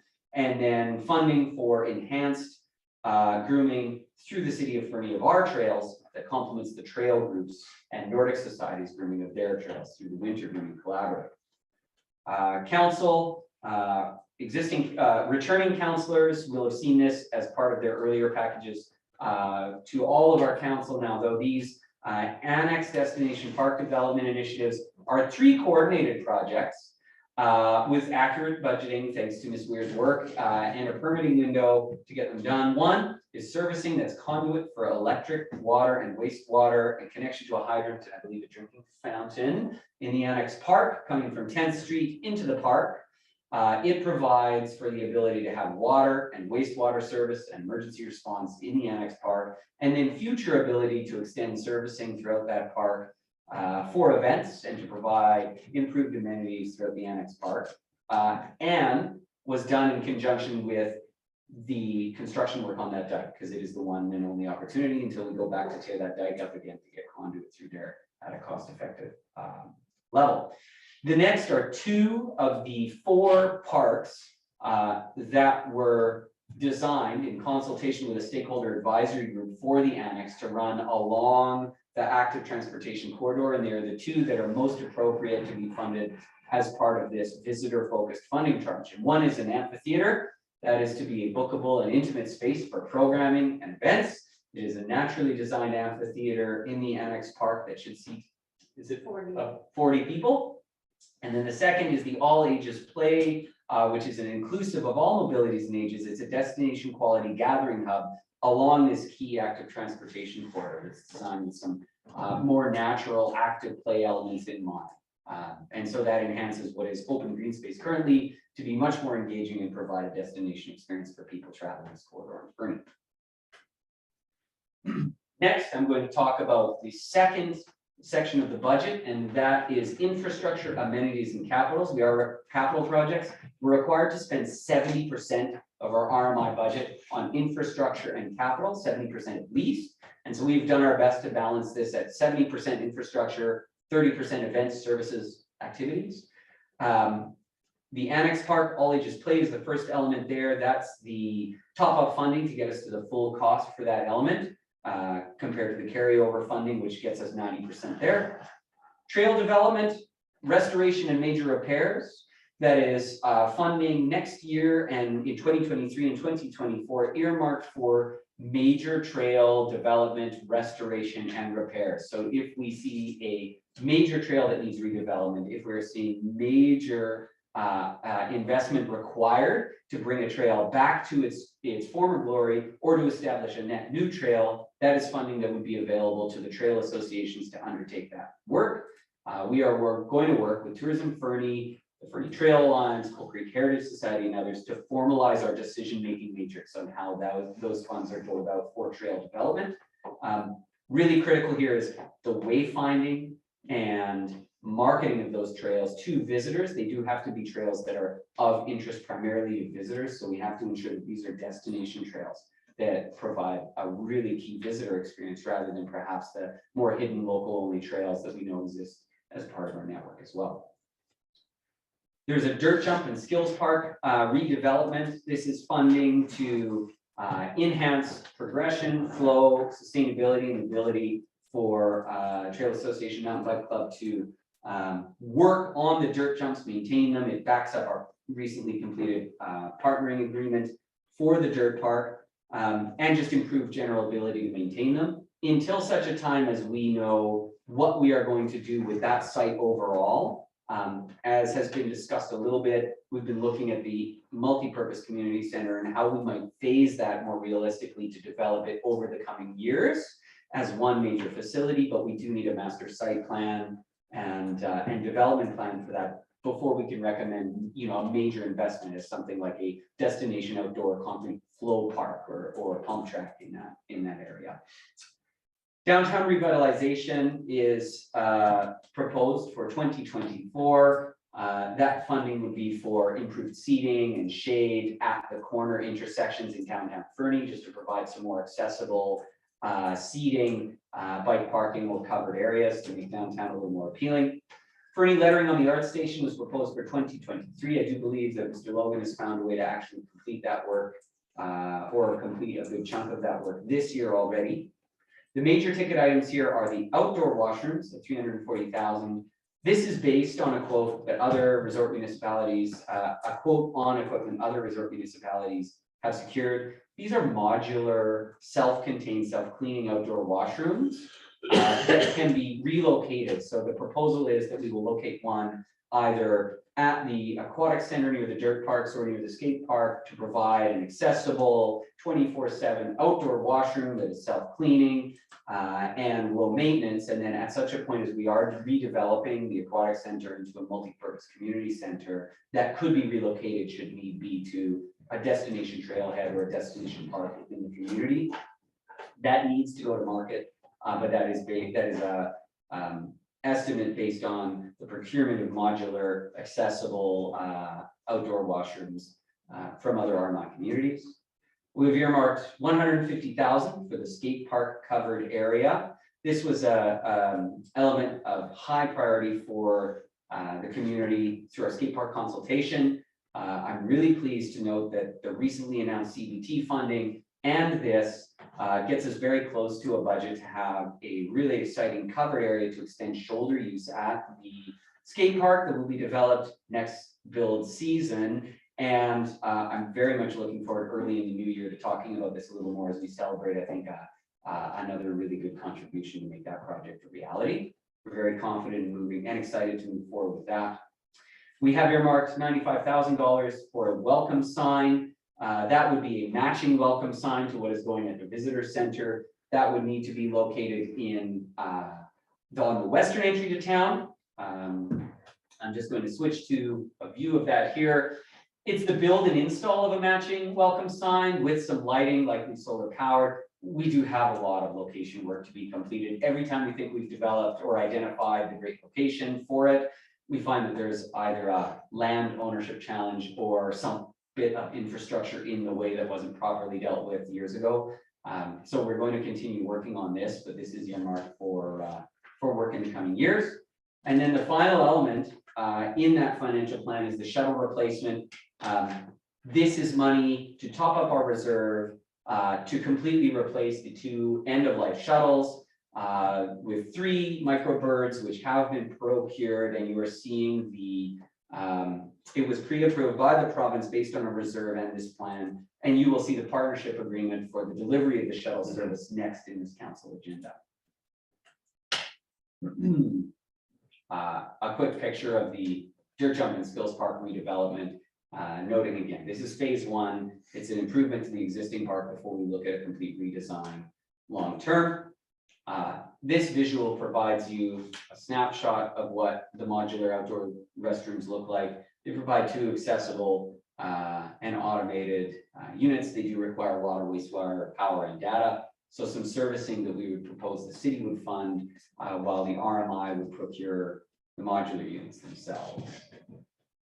I've noted the skate park funding. And then third, certainly not least, is the services, programs, and events budget. We are proposing a number of initiatives here. Primarily, the spending is broken out between the Winter Trails Collaborative Grooming for next year and the year after, which I describe in a subsequent report on this agenda in more detail. Trail restoration and remediation, that's essentially fixing drainage, helping with brushing, doing maintenance, doing individual bridge repairs, stuff like that on the trails around the community. And then the major pieces here are the ambassador program, ongoing stable funding, but then an events and animation program. Phase 1 of that events and animation program is an agreement between Tourism Fernie and the city to co-develop an event strategy or a tourism event strategy that says, this is a visitor event, this is an animation activity, this is a community event. RMI funding is appropriate for core events. What are our main marquee events? How do we support the development of new visitor-focused events? And what do we consider animation activities that provide an excellent or outstanding visitor experience? That we would co-fund directly with Tourism Fernie with existing budgets to be developed in a facilitated way. And then the funding noted in the RMI program is to implement that, is to provide stable year-over-year funding for our core events and a framework for supporting new and emerging events and animation activities to ensure an excellent visitor experience throughout the year. There are 2 recommendations in front of council tonight, and I'm happy to answer questions on any of this or the document itself. The council endorsed the 2022-2024 resort development strategy as approved by the Ministry of Tourism, Arts and Culture, and that staff be authorized to execute the resort development strategy shared cost agreement for 2022 to 2024 and amend the financial plan accordingly. Thank you, Your Worship. Thank you. Any questions for CEO Voronosky? Seeing none, can I ask you to read the? Yes, the first resolution is that council endorse the 2022 to 2024 resort development strategy as approved by the Ministry of Tourism, Arts and Culture. Moved by Councillor McIsaac, seconded by Councillor Hamilton. Before we, I'm sorry, you call the question now, comment, Your Worship, I'm sorry. Okay. Any further discussion? All in favor? Any opposed? So you're opposed? Yeah. Okay. Sorry, Councillor Smith, was that also? Opposition?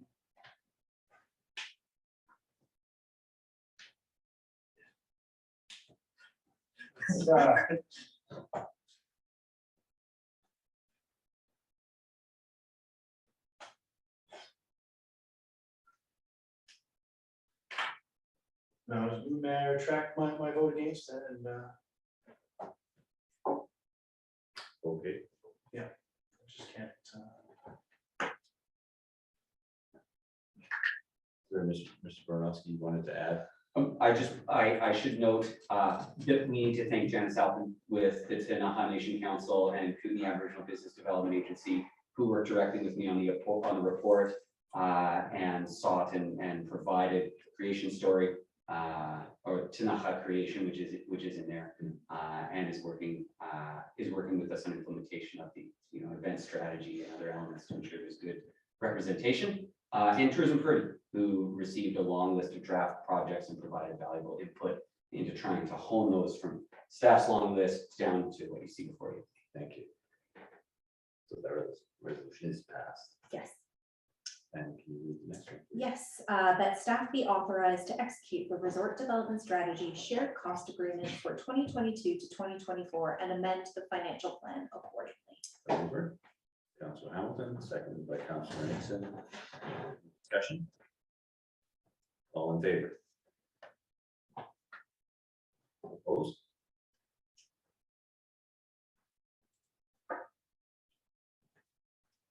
Passed. Thank you. I think we'll take another 5-minute break. Ms. Rhodes, if you can put our little sign up, that would be appreciated. Thank you.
Come on.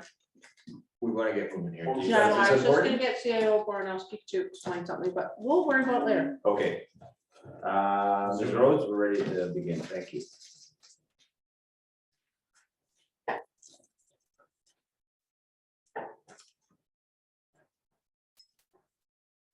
Back to you, Mr. Bonas. Thank you, worship. Council, thank you. The report 9.7 is a report for which I do not have a PowerPoint presentation. It's relatively straightforward. It is a report seeking a recommendation that council approve the 2022-2023 winter trail and grooming collaboration proposal that is attached to this report to be funded in the amount of $48,500, and that council authorized staff to execute service agreements with the Fernie Trail Alliance, Fernie Nordic Society, Tourism Fernie, and Cold Creek Heritage Society to provide winter grooming services as described in the 2022-2023 Winter Trails and Grooming Collaboration Proposal that is attached to this report. You will find in the attachment to this report, general overview. I'd like to thank Yorkie and Melanie Rigglesworth in particular for their work pulling together the grooming collaborative. It has been improving over year, quite substantially. Last year, council had requested that we advance formal partnering agreements and ensure that trails would be open and accessible if we were going to fund the groups in grooming them. We had done that with the assistance of our legal counsel prior to executing the agreements. And I am happy to share some of the reporting based on those, based on the funding from last year in that proposal from the associations. Some of it is really significant, and knowing that in one winter season, we are seeing nearly 30,000 people at the Montane Trailhead, north or almost nearing 17,000 people at the Nordic Center, nearly 15,000 people at the far Galloway Trailhead off Highline. There's a lot of activity on our trails, and the winter grooming is a vastly improved experience for visitors to the community. Of particular interest to us is that it really does increase inclusivity and accessibility to active outdoor recreation for visitors, in that it lowers the financial bar for participation in enjoying our outdoors, where you might not be able to pay a lift ticket or have a season's pass as a visitor's community. Thank you, Mr. Bonas. Any questions? Seeing none, could I ask you to read the resolutions, please? Yes, Well, the first one is that council approved the 2022-2023 Winter Trails and Grooming Collaboration Proposal attached to this report to be funded in the amount of $48,500. Mover, Councilor Hamilton, seconded by Councilor Ramadas. Any further discussion? All in favor? Any opposed? That council authorized staff to execute the service agreements with the Fernie Trail Alliance, Fernie Nordic Society, Tourism Fernie, and Cold Creek Heritage Society to provide winter grooming services as described in the 2022-2023 Winter Trails and Grooming Collaboration Proposal attached to this report. Mover, Councilor Nixon, Councilor Shoesmith. Any discussion? All in favor? Any opposed? Unanimous. Thank you. Thank you, Your Worship. Our Parks and Recreation Manager, who you met earlier this evening, will be the lead on working with these groups to complete all of those partnering service agreements. Next, Your Worship, if I may, moving on to 9.8. Thank you. This is a report seeking approval to execute the winter shuttle agreement with the resorts of the Canadian Rockies. This agreement has been running for since 2017.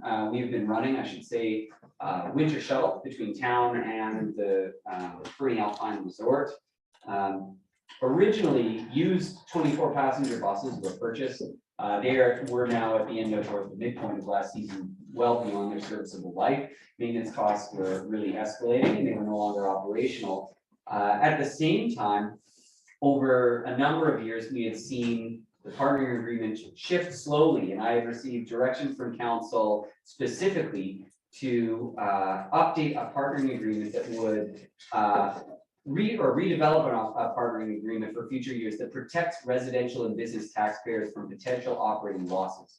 The reason that's one important thing I want to note is previously, this shuttle service, the city of Fernie would procure the buses, insure the buses, and then backstop any operating losses. Now, Fernie Alpine Resort, with partner funding from Tourism Fernie and the Chamber of Commerce, had operated during busy years effectively at a profit. And then as we entered into COVID, we said, okay, well, let's keep that operating profit over the coming year, because we do not know what's going to happen, but we know that buses or shuttles are going to be impacted. And so rather than taking that money back as a revenue, we let them hold it to offset a loss. And indeed, over the last 2 years, they have run consistent operating losses. For this year, however, we redeveloped this partnering agreement. And so based on having the 3 new buses that have been procured to replace those out-of-date buses, the new partnering agreement is such that the city of Fernie does procure and provision the buses with winter tires and racks as needed. We do insure the buses, however, they are operated under the NSC, or the National Safety Code, I believe that stands for license of RCR. They reimburse us for the insurance expense, and we are not responsible for any operating losses. And further, there is both indemnification language in the agreement and an agreement that they shall compensate us for quantifiable impacts to our insurance premiums as a result of the service operated through this partnering agreement. So if there is an unfortunate accident and it has an impact on our premiums, Dustin's operators or our equipment that Dustin insures across our fleet is not negatively impacted, or we are reimbursed for the quantifiable negative impact. The outstanding elements here are a final schedule, and the actual warranty and maintenance schedule needs to be appended to this before it's executed. But the body of the agreement is clean and ready for council's review, and I'm happy to answer any questions you have on it at this time. Thank you, Mr. Borowski. Any questions?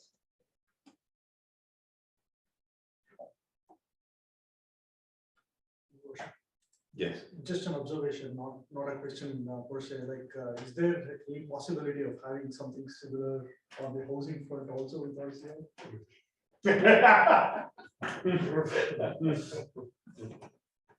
I know it's not part of the. Your worship, scope the of council, I think an open and productive dialogue with all major employers on housing in resort regions is critical. And I think as we look at winter and summer resorts, many have active hands in the housing landscape. Although it isn't their primary business deliverable, just as many municipalities have their hands in housing, although it isn't primarily our responsibility. But I think to achieve success in this landscape, they need to be at the table. Yeah, and I can talk to that a bit in my report. We did have a meeting to that effect today. Thank you. Any other questions? No questions here, Your Worship, but just a comment, well done on this. That was, yes, excellent. And having 3 shuttles there is fantastic as well, and hopefully we can run them year round. If I can comment on that, I appreciate the credit. Mr. Ormandy with RCR, Jeff Boyd with RCR, and Dustin Hauser with the city of Fernie have been fantastic to work with, from procurement through provisioning, through negotiating this new agreement. It's been a refreshingly collaborative, straightforward process. We've had a lot of hurdles always. It's public-private partnership, but I think it's delivering a good service and protecting the taxpayer. And I was struck by the agreement when I read it, that amongst other things, driver competence and accreditation, et cetera, was in a schedule which makes up part of the agreement, but can be updated without renegotiating the entire agreement, which I thought was wise. So thank you for that. Okay, if there are no other questions. All right, first recommendation that council approve the partnering agreement for shuttle bus service with the resorts of the Canadian Rockies. Over. Seconded by Councillor Kelly. Any further discussion? All in favor? Any opposed? The next is that the mayor and corporate officer be authorized to sign the agreement after the required notice of intention is given. Councilor Kelly, Councilor Hamilton. Any further discussion? All in favor? Any opposed? Thank you. Moving on to item 10, correspondence. Did anything catch anybody's attention in the correspondence that we received? I did want to point out that as it was pointed out to me, thankfully, the letter from the Honorable Minister Sajan, responsible for Pacific Can, just made a funding announcement last week for $2 million of investment in the East Kootenai, which interestingly includes $468,750 to the city of Fernie, which also interesting, most of which has already been spent on downtown revitalization. The new parking areas at the dog park, the skateboard, or the skate park, and the redevelopment of First Avenue to add anchor parking. And as I understand it, we're looking for other opportunities to use the as yet unused funds for projects that fit.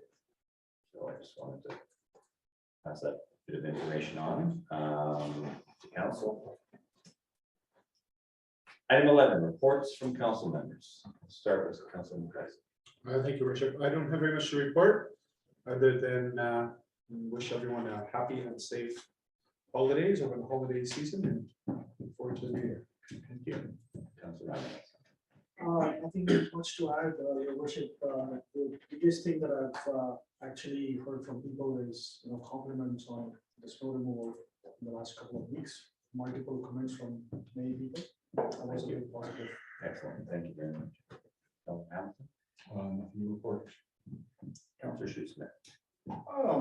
A handful of different groups of people have approached me recently. Largely builders concerned with the development and inspections process. I'll be talking with them again, and possibly we'll see them before us, or they'll be reaching out to you guys as well. And I was also approached by a group of people in the annex who would like to upgrade a small existing park. So I told them that there's a process to go through, and look forward to seeing them in front of us here pretty quick. Thank you. Yeah. Excellent. Thank you, Your Worship. Happy to attend the Eli Mina seminar with all of you. That was fantastic on responsible governance last week. Tuesday, I am also a sub at the school, at the Fernie Secondary School, so I was invited to come in and be part of the bake sale. Very fun. Actually, it was a leadership fair, and there was a whole bunch of foods. And they were doing fantastic projects. So I know that youth counselor Perezeroff was, it was past her bedtime. So she informed me that they raised over $1,500 that was given to a whole bunch of different groups in the community. So kudos to the FSS people. They did a great job. And then I had a great time at the Christmas party with all of you people. So it's been a very busy week. It has been. Councilor Kelly. Like everyone else, people have been talking to me about snow control, and it's actually been far more positive than negative. I wanted to mention that several councillors and myself attended the open house that the Fernie Heritage Trust Society held, and I'm really excited that they've acquired the Knox United Church, and that they're going to save it for future generations to enjoy, utilizing it for concert and event space. And they're also got some great ideas submitted to them for use of the building, including their downstairs space. I helped out with the Salvation Army Kettle, and I want to say people in our community are super generous. I wanted to give kudos to all the staff who worked on the Christmas party. It was a great event, and I was really proud to attend. Really enjoyed it. And I also was privileged to meet and talk with some of the city frontline workers that I didn't know, and I would really like to extend thanks to them for talking to me. Attended a great fundraiser at the museum really fun. Did not guess the right killer, but can't win them all. Again, the rider game was the teddy toss, and people in the community were super, super generous at that. And there is a seniors Christmas lunch that a couple of us are going to serve at, and I'm really looking forward to that. And last, and on a sad note, I would like to extend my sincere condolences to Deborah and the Cook family on the passing of Troy Cook, and also condolences to everyone in our community. We'll miss Troy and remember him as an outstanding Fernie man. Thank you, Councillor Kelly, and thank you for that. That was actually one of the points I was going to raise as well, that on the weekend we lost a true Fernie icon and a real giant of Fernie's arts and culture scene, and he'll be sorely missed, and he was a good friend, and our hearts go out to Deb and his family.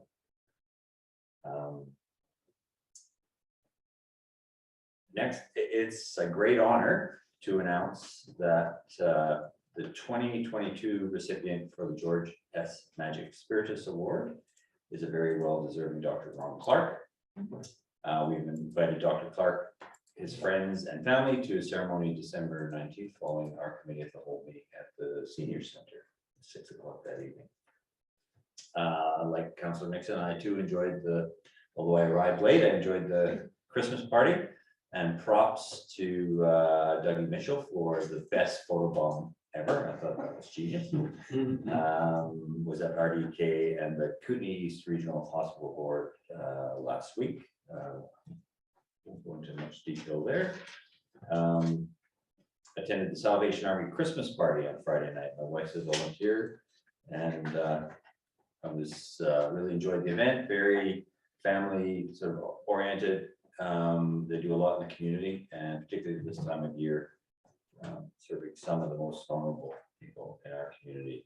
I also attended the Wrath of Osiris at the Fernie Museum on Saturday night. My wife and I, separately, working against each other, not together, both guessed the victim, but unfortunately there were enough people, or the killer rather, enough people guessed who the killer was. They had to draw the winner of that. But I will say, again, kudos to the Fernie Museum. It was an event that not only harkened back to the 1920s, it harkened back to pre-COVID events. They put a lot of effort into it, and actors were stellar. It was a really immersive experience, and watch for it if it comes around again, because it's an absolute gas. And I got a special thanks to Lindsay Balance, like she arranged the whole thing, and it was exceptional. And to Councillor Ramadas's rather tongue-in-cheek question, we did hold the first of a community roundtable on housing today.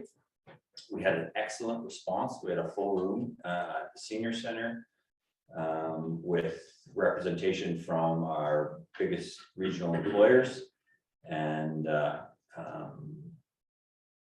thought and certainly ask Mr. Barnowski if he has any other observations. Very high energy in the room, everybody committed, and we're now sort of breaking off into two working groups, one that's dealing with emergency issues in the community, particularly during cold weather, and one that's going to tackle longer term issues of attainable and available housing in our community. So I was really pleased with how it ran, and people's commitment.